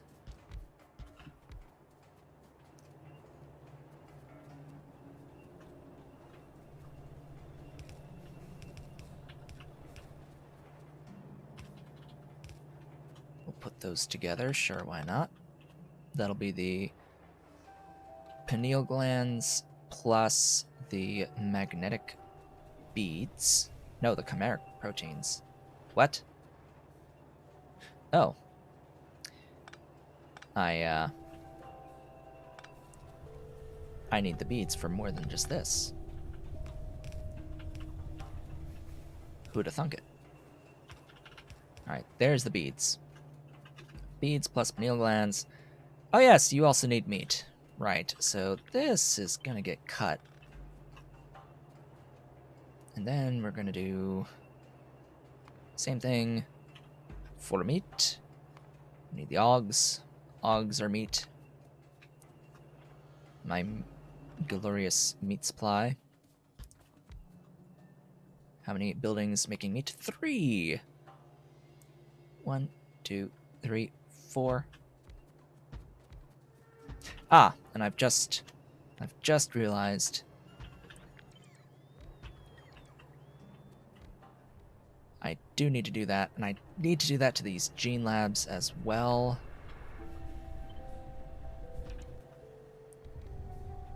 Nothing else thus far. You know, tech upgrades. They don't get assigned when nanobots place these buildings. Please, for the love of God, please fix this. Ah. Please. Please fix this. Anyone.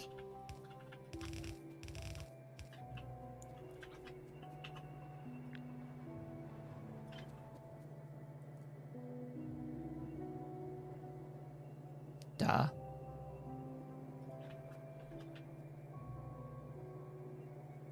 Oh.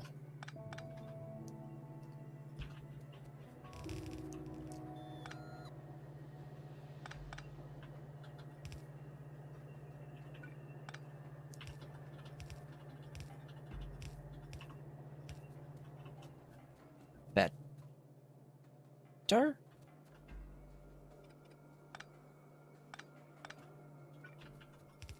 There we go. Yeah, the buildings they look real good, and they look better when you actually have all the frames of the animations going. They look way better when you have all the animation frames.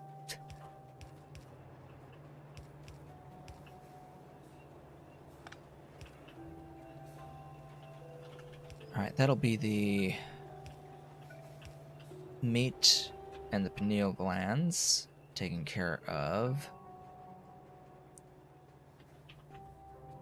So that's Augs and meat. We still need chitin from Dilmos. At least I don't have to worry about the cages for those. We still need the Ulrich and Dingrit,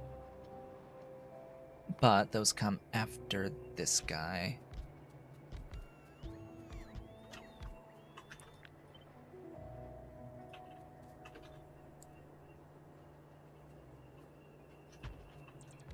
Dolly? What you doing? Oh.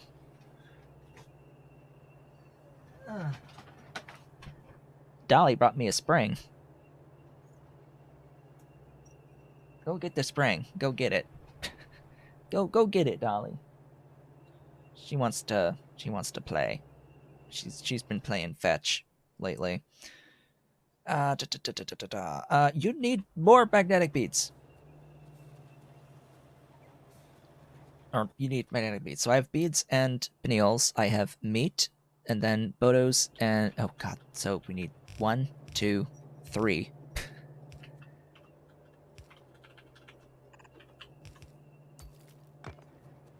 Wonderful. We need 3.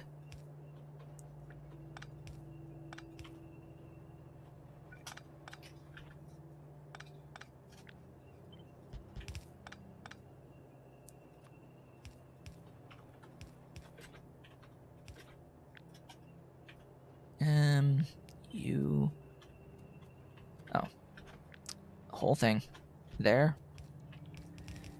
I did not mean to cut that.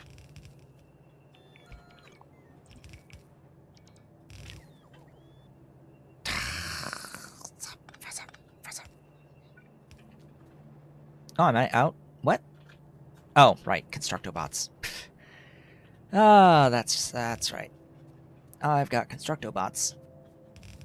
They're trying to build stuff. Dolly, would you not? You're making too much noise.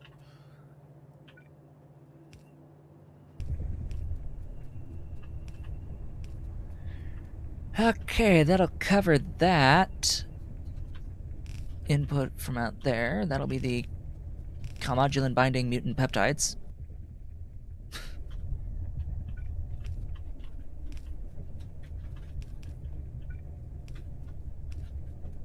Dolly, would you not? If you don't stop, I'm gonna give you this compressed air. I'm gonna compressed air you. Unfortunately, this can of compressed air is not particularly forceful, but it still makes a little bit of a noise. I wish it was louder. I wish it was louder.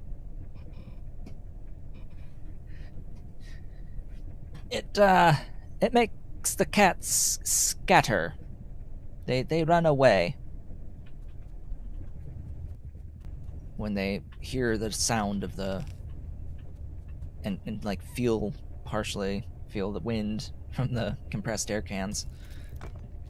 That was something that we had done when they were kittens to get them to not be as persistent in their bad behaviors.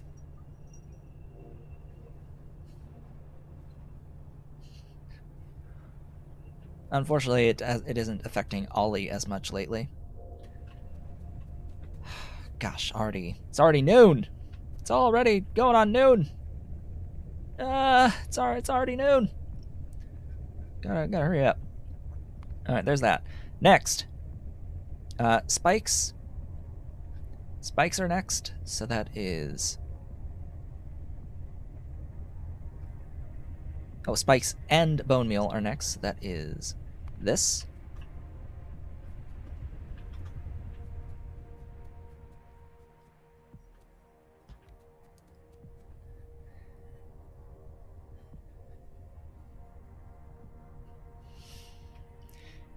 Yeah, I was thinking of getting a real air compressor at some point. Like handheld compressed air machine, because they sell those. They don't blow as hard, but they have motors, and they are a bit like a hair dryer. In fact, they're basically just hair dryers without the heat, and just directing the force of the air to a smaller area to make it higher pressure.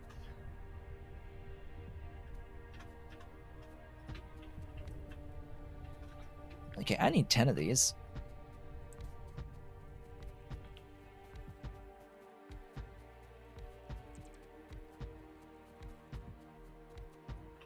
Yeah, that's a few units.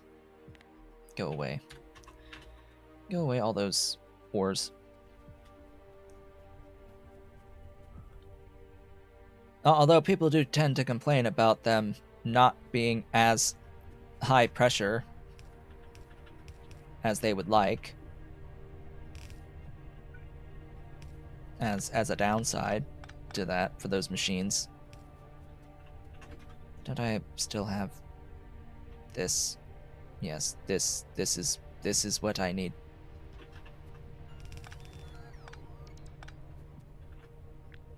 Except then I have to like move the entire thing over a tile.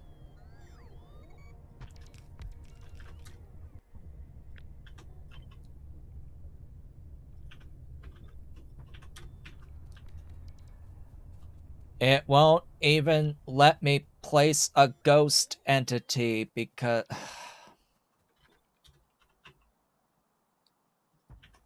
Alright, that's one thing. That is definitely a thing I don't like about all this tech upgrade shenanigan stuffs. Hello, place the thing. Yep, there we go. That's one thing I really don't like. The hidden beacon entity, when I go to put a delete order on the building, that hidden beacon entity does not get that delete order. So I still can't place a ghost entity over the slaughterhouse or any other building that has this hidden beacon entity on it. And that it sucks. It sucks that I can't do that. We also have an even number here, so I'm going to do this way with these inserters.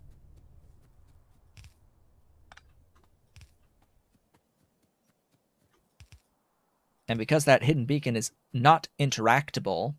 Wait, what?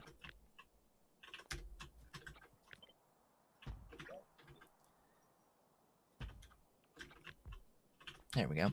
Because it's not interactable in any way, there's no way to get rid of it manually under normal circumstances. When you remove the building, that entity gets removed by script. And it is placed by script. Now, unfortunately, that script does not run to destroy the entity.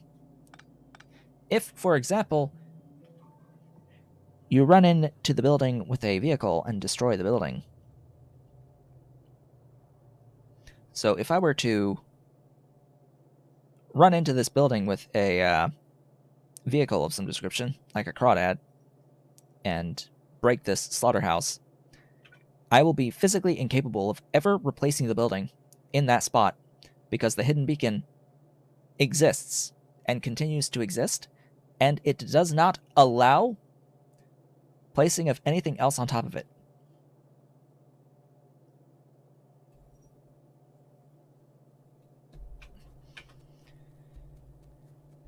It is just a thing that will exist forever in that spot without any way of getting rid of it.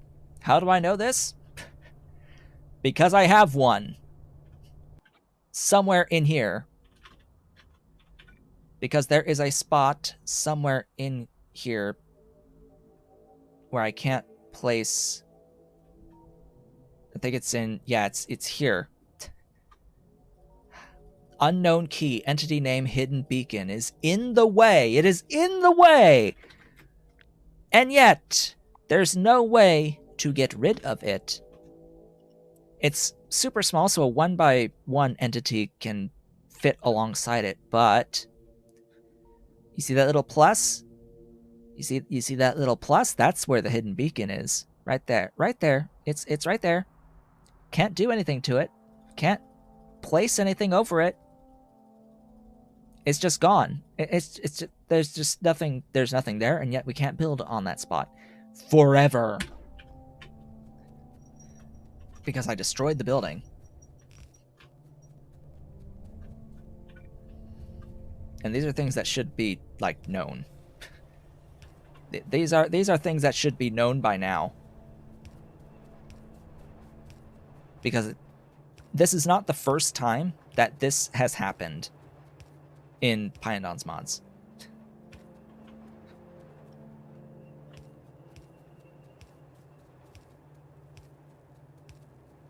It's the same thing with, it's the same behavior as with the icons for the life buildings, the like lacking of module icon. Can I pick it up with item on the ground option on the deconstruction planner? I'm pretty sure it's not considered an item on the ground. It is a building. Deconstruction planner. Items on ground.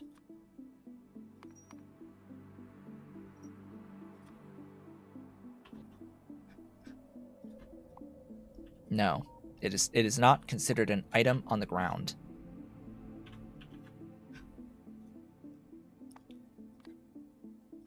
Is it considered a tile? No.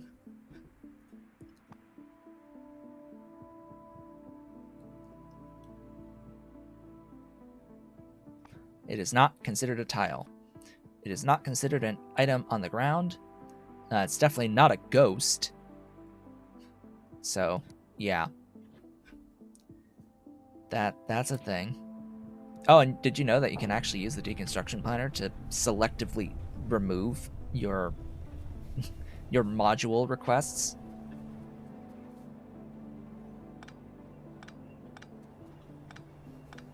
Okay. That is the bone meal. Next is the dingret.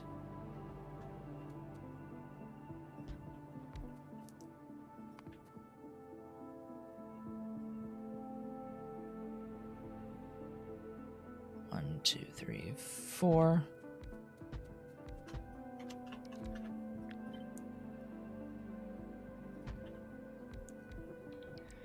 Yeah, it's dumb. And if you have a building, an alien life building, like a fish farm or any of those others, and you don't have any modules in them, and you get that little alert to indicate that you don't have the life modules in them, if you destroy the building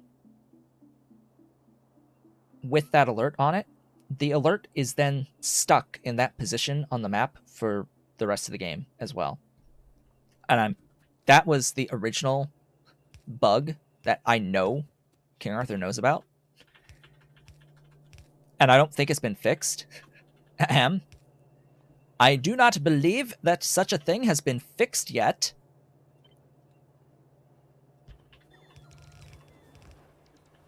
All right, are we still within... Oh, thank goodness. We are actually within the construction bot range for this requester chest.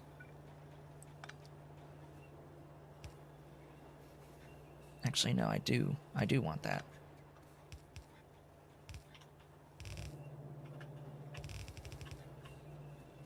So it's affecting now also that hidden beacon entity, and I'm almost certain it's handled in the exact same way through a very similar script as with the other stuffs. Yes, the other stuffs, being very specific. The I'm sure that the icons as well as the hidden beacon destruction code is the same, and it doesn't run when the overlying building is destroyed. It is run when the building is picked up. It's looking for the flag that the game raises when you have picked up a building, when you have set a building for deconstruction and a construction bot picks it up. Even when a nanobot picks it up, but it does not run that script when the building is destroyed. Like actually destroyed, HP gone down to 0 destruction, which is a very minor oversight with a very large impact. Ahem. And it can be fixed by checking for on destroyed, or whatever the actual flag is that's raised when the building is physically destroyed.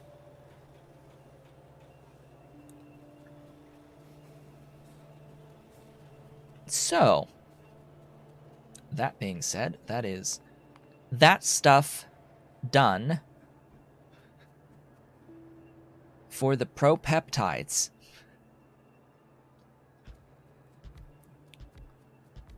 5, 6, 7, 8, 9, 10, 11, 12, 13 propeptide buildings. Oh boy. I still need to have my bots out because all of the remaining buildings here are alien life buildings that have the tech upgrade stuff. Oh, so maybe you should keep biters turned off. Ah, yes. Always highly recommended. That would be highly recommended. Extremely highly recommended. Don't run with biters. That's pain and suffering if you want to use biters. 1, 2, 3, 4 exactly. Okay.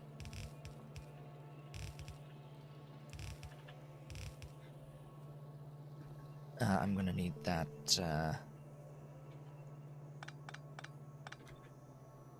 that logic or that setup again.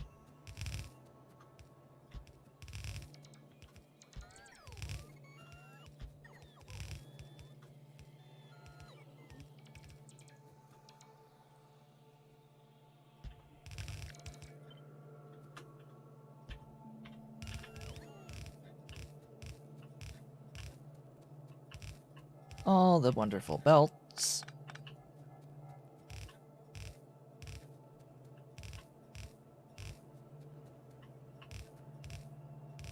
I'm going to put down a different blueprint on the other side. And because of the way that I've placed the roboports on here, my robots will be able to build this entire station for me. That is simply to get ready for moving to that side to put down the buildings for the collagen. And I guess technically I should do one more for the nanofibrils, which is just going to take these 2 items in and shove out nanofibrils. And that way I can pretty much just do all of that logistics work now. Yeah, we'll put this here. Oh, I am almost out of power poles. That's not convenient.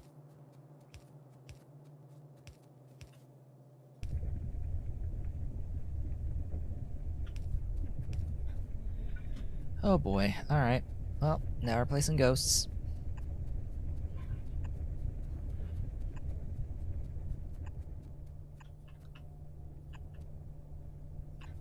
Alright, there we go. That is pro-peptides.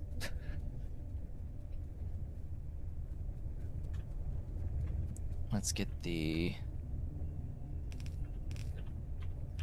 belt there. How much throughput on these? Oh. Ah, gosh, that's a bit much for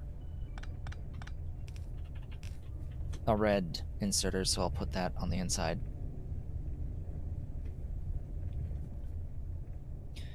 Next, biofactories. 1, 2, 3, 4, 5, and 6. Ah! Right, this is a fluid. Alien enzymes are a fluid. Or mutant enzymes, excuse me.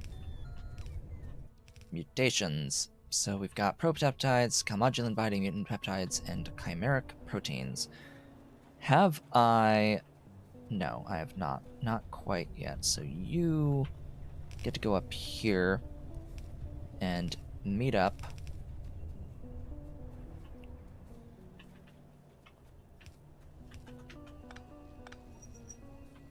with these guys out here. Alright, so that's the chimeric proteins plus the calmodulin binding mutant peptides. All together, ready to go this way.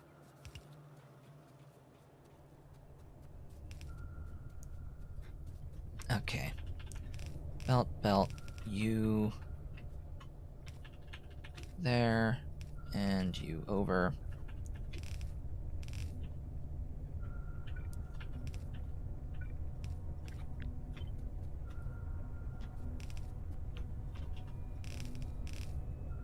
Ta-da! That, once I add in the power, that is mutant enzymes. And that just leaves... Ahem. 1, 2, 3, 4, 5, 6, 7, 8, 9, 10. 1, 2, and 3. Whoops. 1, 2, 3 tiles.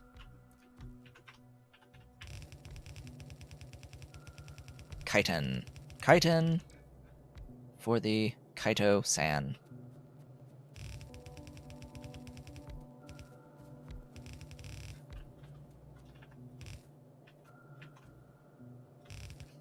It's like, oh yeah, how's my belt doing? Yeah, it's doing fine.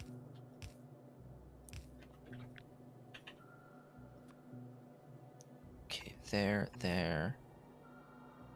and there, and there, and there. Belt down, copy, paste, whoops, paste,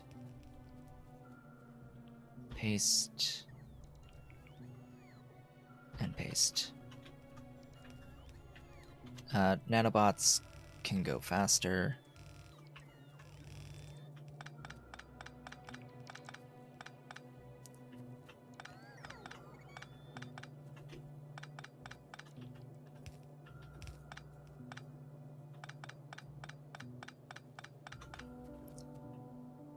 Don't need those either.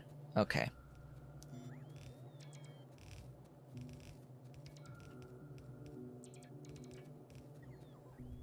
There we go.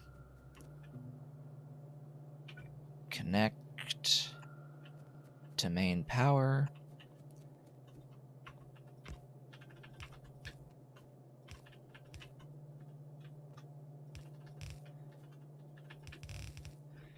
And that, as they say,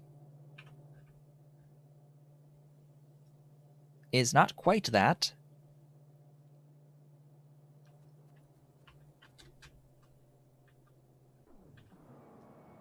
because I haven't done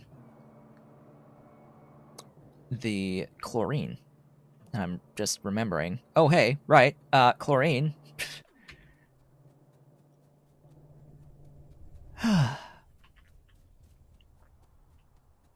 Okay, all the way back here. We'll do something quick for the chlorine.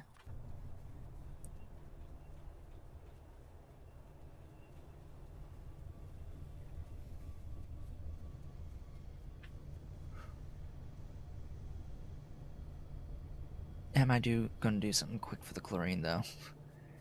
Am I really?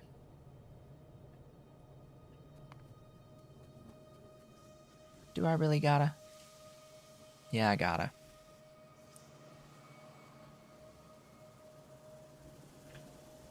Alright then, you... Did I...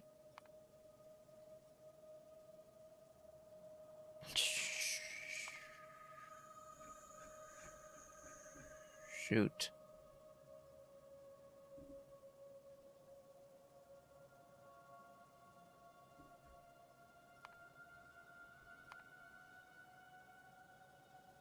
No, I don't have to... Wait. Actually, not a good idea to do this way over here. So, I want to do this chlorine a lot closer to this piece over here because of this sodium hydroxide. It is far easier for me to run a long pipe back for the chlorine than it is to run a belt. The belt will be more expensive, a lot more expensive to run from way down there.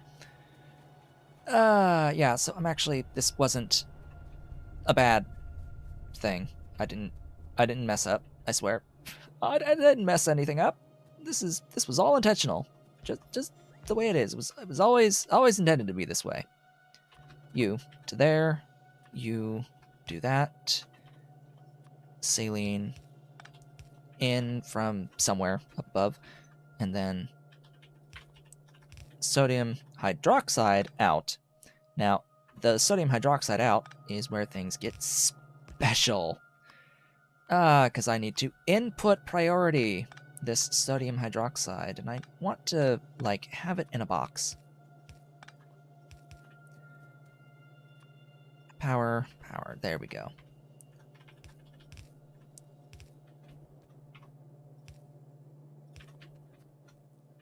And then I have to provide the chlorine all the way down.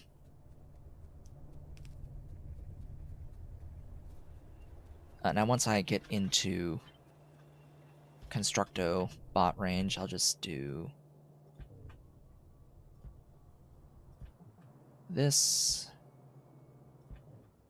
Whoops, don't need that many.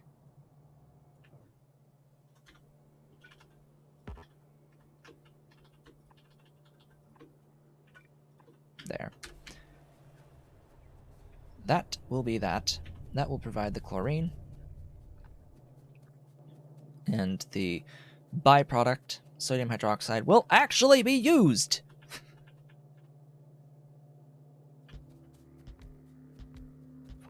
5, 6, 7, 8, 9, 10, 11, 12, 13. That should be 13. Yep.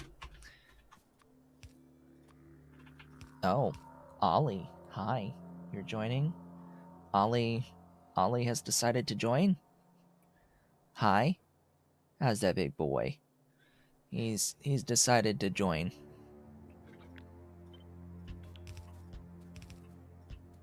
About time, too. We're near the end of the stream.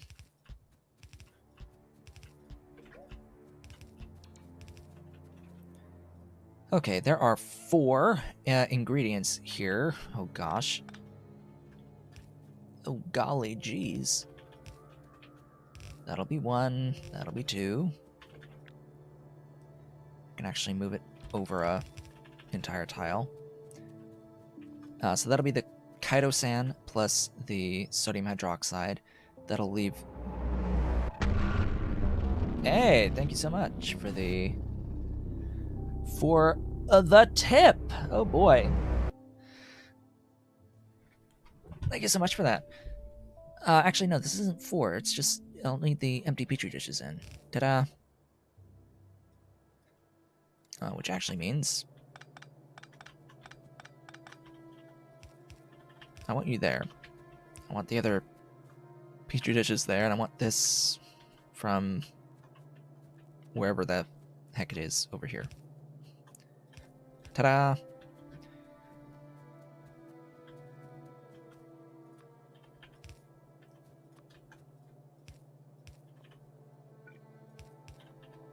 Output, input, input, stuff, things, power.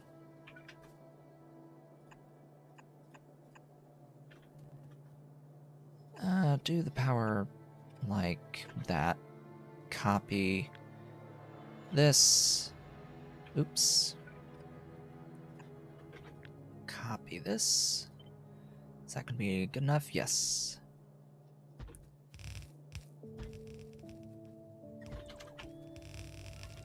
Go, go, nanobots.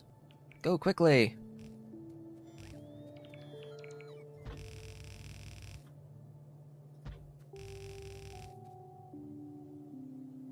Ah. I am now out of belt as well.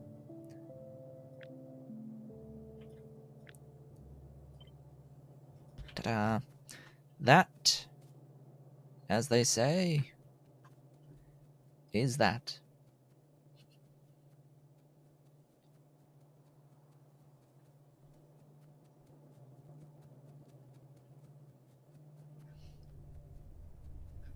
All right, that is the factory. From here, it's all of the logistics work for said factory. Oh, is that placed just barely? Oh, God. I was hoping that I would have a completed doohickey, but apparently it's just out of range.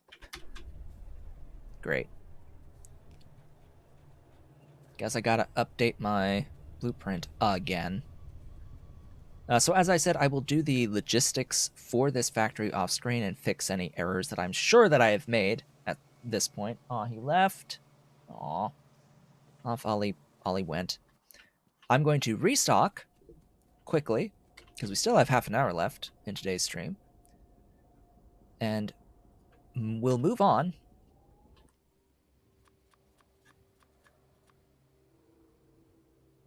Why do I have Glassworks buildings? Hey, Abe, welcome back. Welcome back as a member. Moving on to collagen. There we go. I'm going to need to carry around a few extra oil burners for this. And I will need to do 10 of you. Do all that. Bring me stuff. Give me methane reactors. Or methanol reactors. Give me the bioreactors again. That's 9. Yes, 9 bioreactors. I will need 30 slaughterhouses. And I will need 10 agitators. So same thing here. I'm going to build this factory and then do the logistics off screen for bringing the stuff from the train station, even building the train station as well. I will do all of that work off screen just so that I can get the infrastructure shown for building this, and I may start to do that going forward, especially for factories with huge train stations. Circuit 3s, especially when I get to the Circuit 3 stream. Chances are I'm going to make the stuff. I'm going to set up this factory and will not have anywhere near enough time to do all of the belt work for it. So we're going to focus on the building of the factories and not so much on the logistics of getting the stuff from the train station into the factory. Okay, I have all the things. We're gonna go all the way down here. Turn off the logistics. Because the collagen will be right next door. It's not that big of a train station for this though. There's only 3, 4, 5, 6, 7 ingredients for collagen. Significantly simpler factory for collagen here compared to the Kaito-san. Granted, as I had mentioned, the Kaito-san could be smaller if I were to provide this on the train network, the ethylene glycol. If I was providing ethylene glycol onto the train network, yeah, it would only really be this. If I provided the agar on the train network, it would be this. A lot smaller. And even of this, if I provided propeptides, if I provided calmodulin binding mutant peptides, I could have done these things in separate factories. Oh, and Ollie has come back. Hello. Hello, big boy. Yeah. Hi. Hi, big boy. That's my big boy.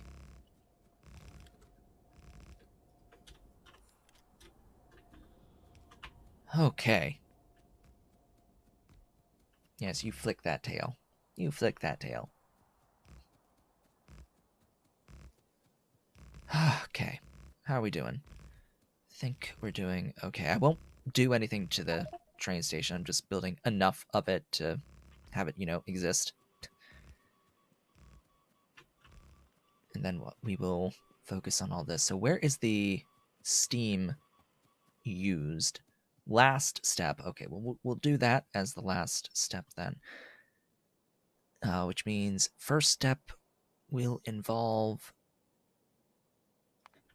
the production. Autosave is auto-saving. Switch 1, 2, 3, 4, 5. 1, 2, 3, 4, 5. This is my standard setup for producing. Oh, the other bots are doing it.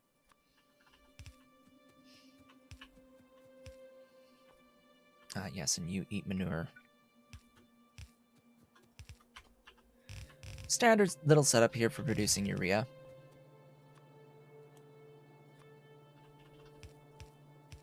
From manure and Zogna bacteria.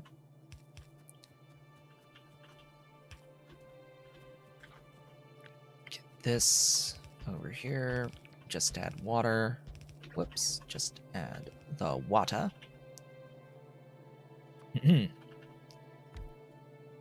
Water. And add the power.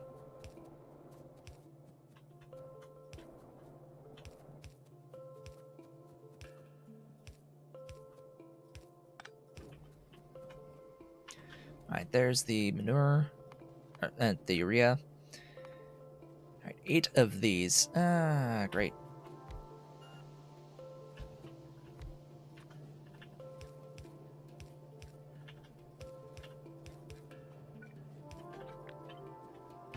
Four, 6, 8.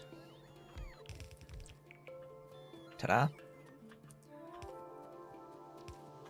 Aw, that sucks.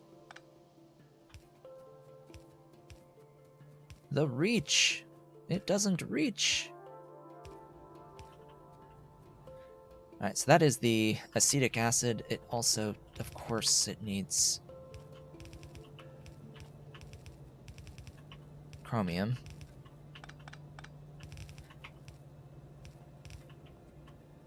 Alright, how's the...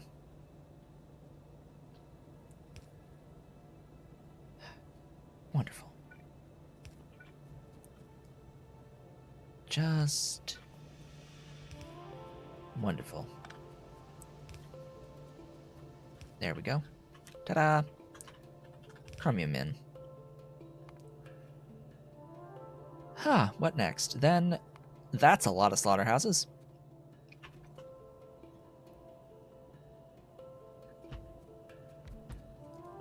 Three, 4, 5, 6, 7, 8, 9, 10, 11, 12. Odd factories missing pipes.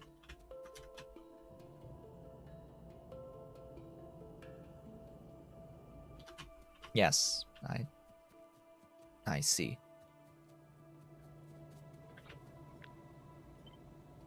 Pipes.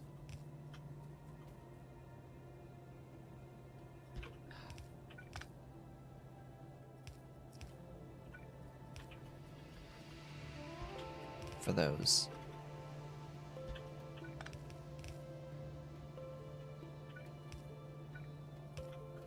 There we go. Those should have their pipes.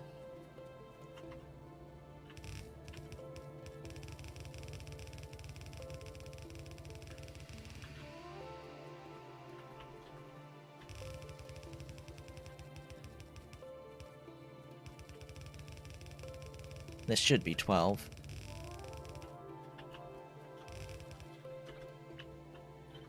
Yep. Oh, goodness.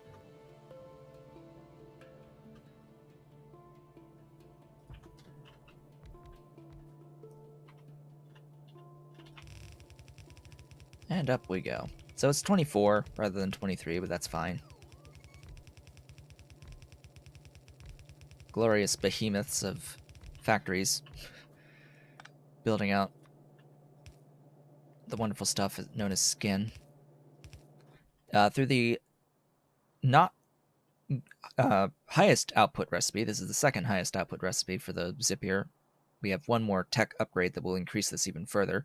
But yeah, 1 Zipier equals 12 skin plus 20% productivity.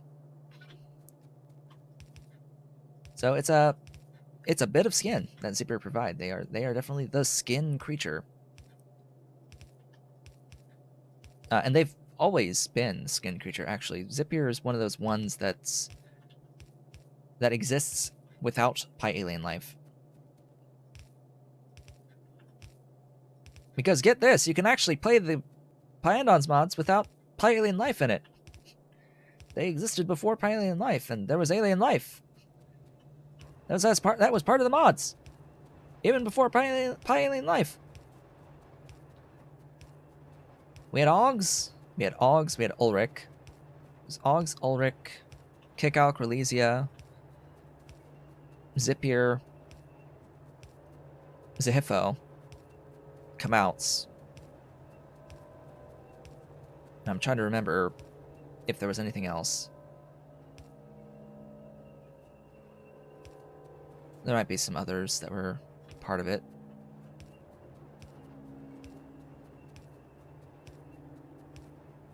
Oh yeah, yeah. So the Augs made urea, the Ulrichs made the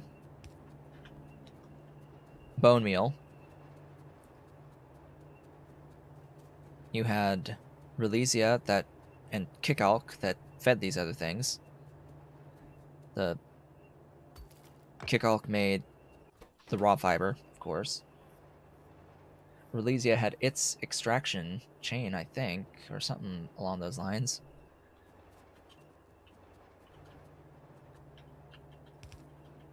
Comouts for Serene was a thing from the beginning.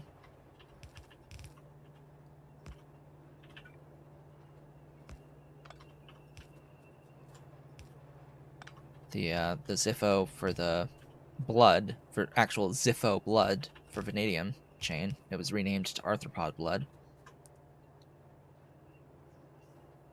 Zipier actually gave regular blood, but I think they give arthropod blood now. And they required quite a bit of stuff. It was a massive amount of stone wool to work with Zipier.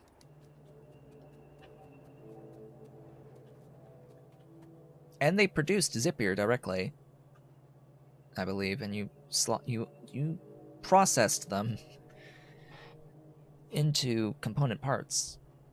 Pretty sure the component parts like the skin and guts and bones and stuff were stuff that existed prior to alien life.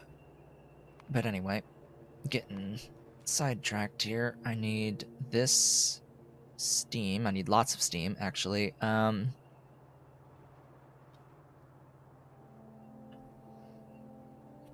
So 2 sets of 16.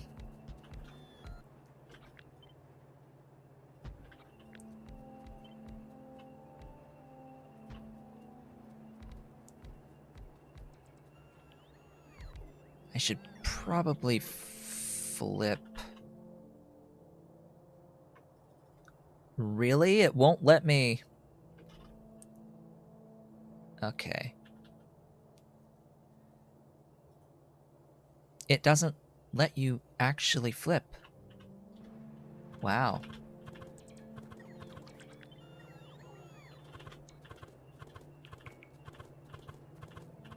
So I have to rotate this by hand. Great.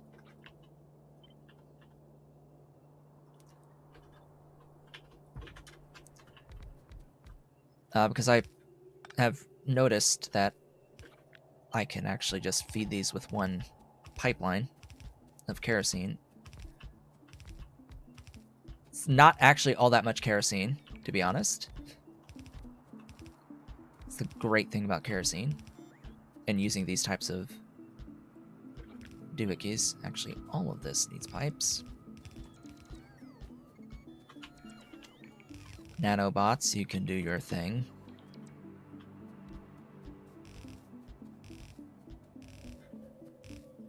Two water sources.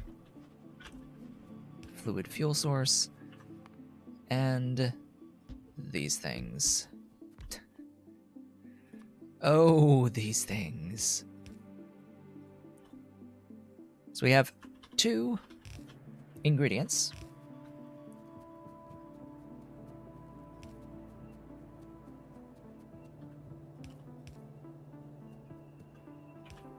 There they are.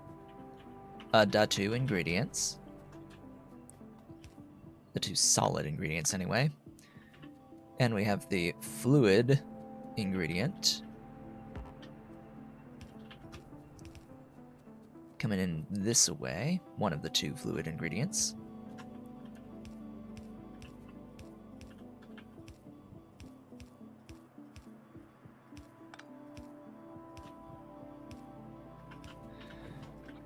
Okay.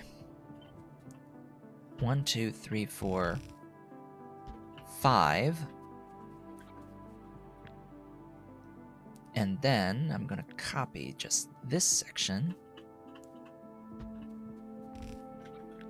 Copy all of these. And offset them by a tile. Now I'm probably going to take the whole thing and offset it another tile.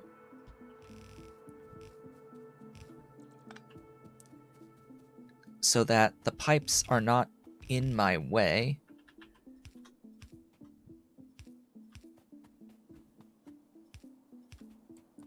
In the way of the belts that I'll bring down. Saves me the undergrounds, having to use the undergrounds.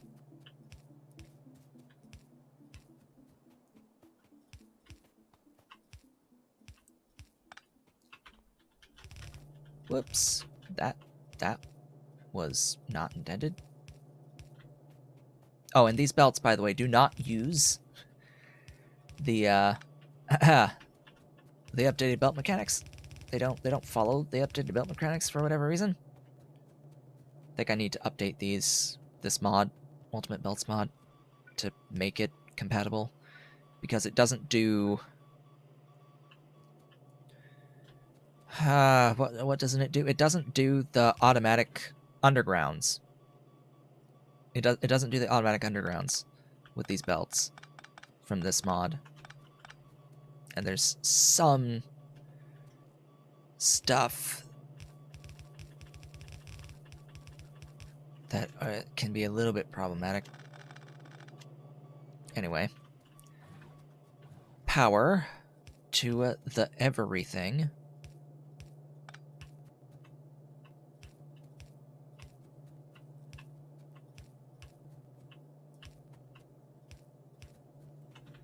And then the final little pipe logistics connecting the steam.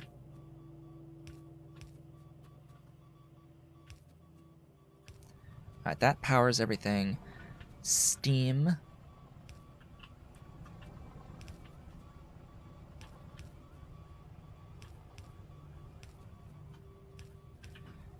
And that is that for this factory's infrastructure. All that's left is to do the logistics of the train station.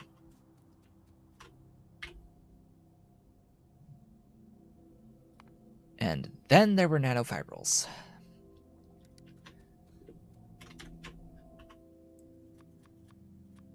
Get rid of all of that, get back to you.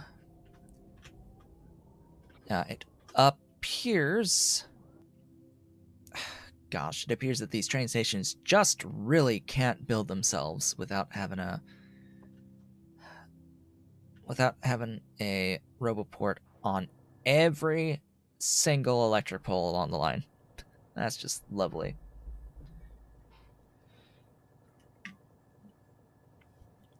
So I'm gonna need a few nanomaterial factories. Where do those live? Here. 20. Go, go, go. Give me my things. Restock for me, thanks. Toss away some of the stuff that I'm not using. There we go.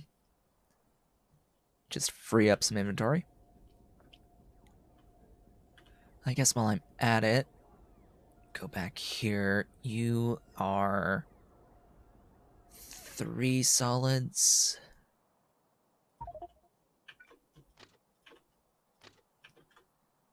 And 1, 2, 3, 4 fluids.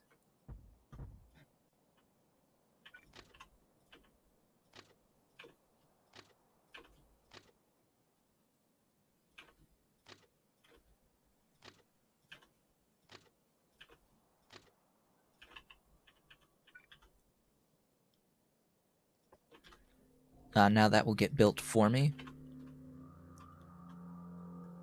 The whole thing.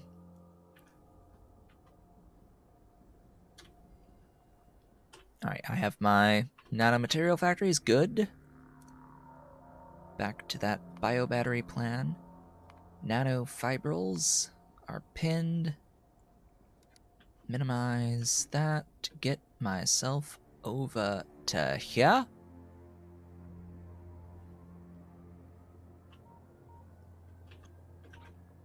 Also copy this, please. And use it there instead.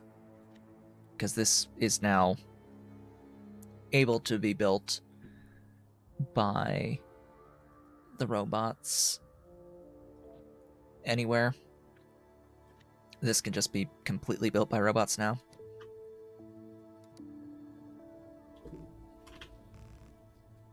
So anytime I want factories, I can just plonk them down and I won't need to build them myself. Unless I'm going there to build the factory. In which case, then I'll probably build enough to put my train in and let the bots do the rest. So this one's really simple. I don't need to add anything to this train station, because it's already got the 2 solids in. It is merely chitosan plus collagen equals nanofibrils.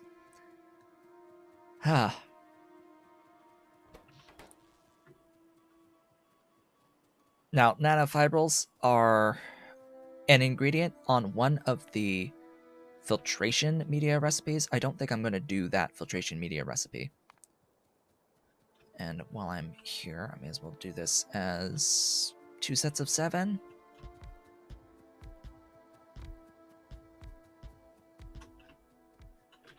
Unless I can fit the full 14. Can I fit the full 14? Yeah, I can.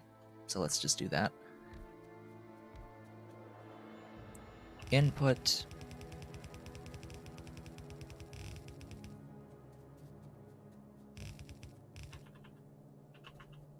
Output.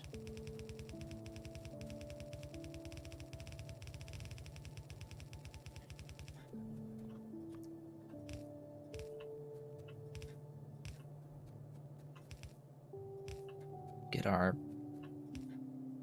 inserters going, then get power.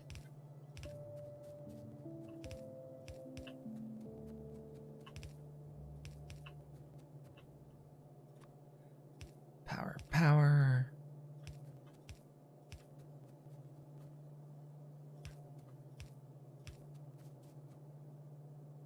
Whoops.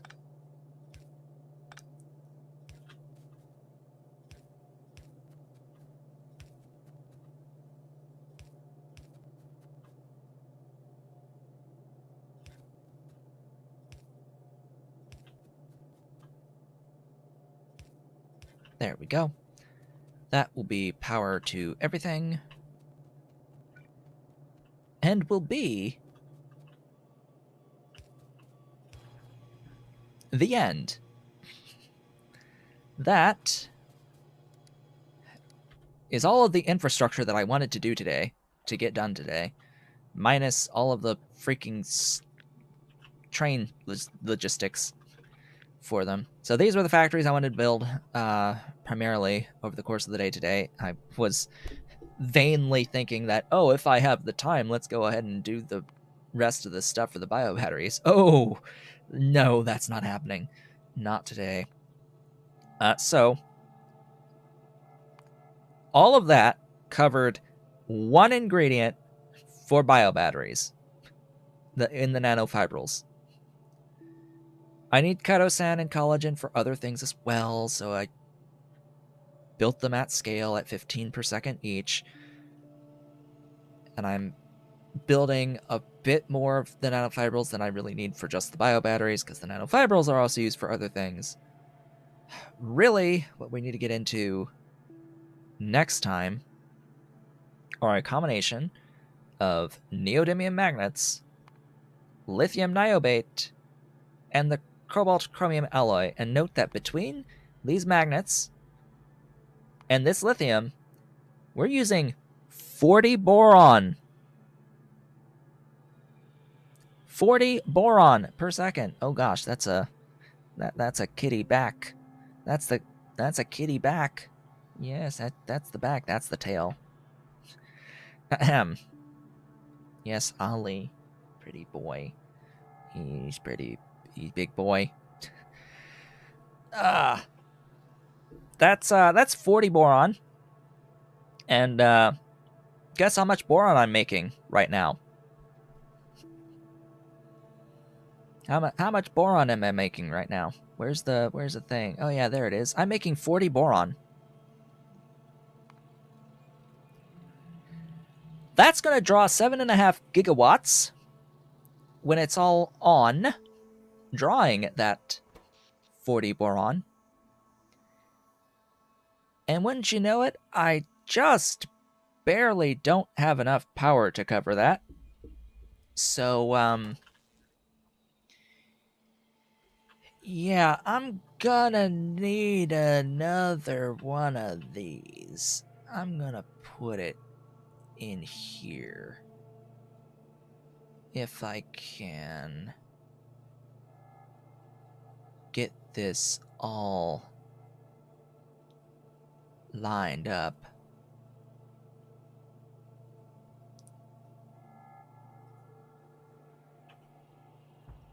Oh goodness, the game struggles just a little bit.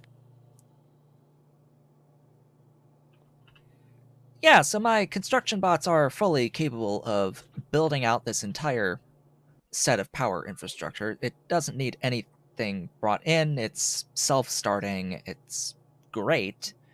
It just needs to get built, and it uses a few resources, of which I am going to be short on circuit 2s. It's going to take a bit of simulation time to have my bots finish this.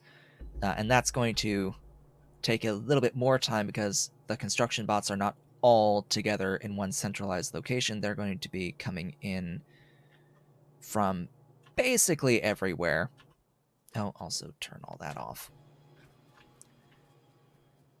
So with that, I think that we're going to be ending off the stream right about here. It's only about 4 or 5 minutes before the usual ending time. But yeah, everything from here to get all this stuff moving is going to be extremely like taxing, tedious work. So I will work on that and get all of this moving. I want to get the nanofibrils online before we meet on Thursday. Most definitely. Before Thursday, need to get that done. Need to get the extra power placed so that I can come in, and I will need more than 40 boron. I will need more than 40, so I'll need even more rayon, even more cermet, and likely even more nichrome as well, so that I can potentially add in another 10, at least another 10 on the boron. I would like, or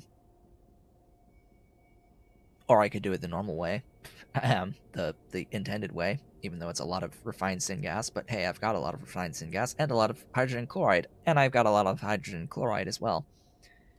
So maybe we can start doing it the other way. We shall see. We shall see. But I want biobatteries, at the very least the infrastructure for the biobatteries, Thursday. Thursday's stream. The infrastructure, there will be 4 factories, actually. There will be 4 factories.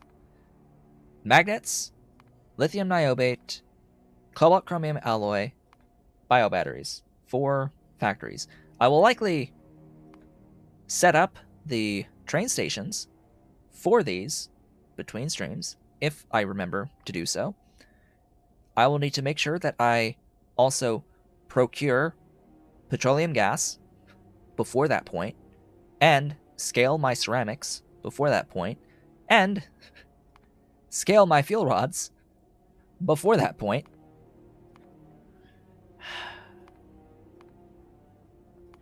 So many things. So many things! Oh yeah, and the rare earth oxides. Duh. I need more of those as well. We'll see how much I manage to get done. Chances are there will be at least something that will still need to be scaled. Because, yeah, like 30 fuel rods, close to 30 fuel rods. It's 27.1. That's a lot of fuel rods. That's a lot of 20% uranium powder. I'll need more 20% uranium powder than what I currently have. So that's also a thing to think about. At least it's basically free. I've got infinity uranium ore to process into that 20%, and it doesn't require any outside inputs to get to 20% powder. So that's fine. I can get that. Might need more lead at some point, but whatever. And that's putting everything together to get the biobatteries at the end as well. So yeah, that'll be what we work on next time. With that, having gotten the infrastructure down for the chitosan, collagen, and nanofibrils, and gone over the plan for next time and plans going forward, ideally having biobatteries next time, next Tuesday, the infrastructure placed for the circuit 3s, followed by the 70% uranium, followed by the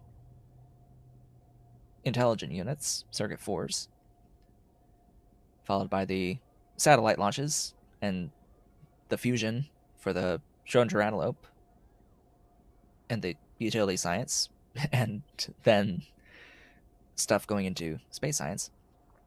After making all those plans. Again, thank you all for watching. This has been a Talk Show. But if you've enjoyed today's stream, please be sure to do all of the social and engagement stuff down below the video. Leave a like, leave a comment, subscribe if you have not yet subscribed, and hit the notification bell. Consider becoming a member of the channel by hitting the great big blue join button and supporting on Patreon at patreon.com/otakushow. But if you're so inclined and able, I will be back when I am back. And I will see you all on the next one.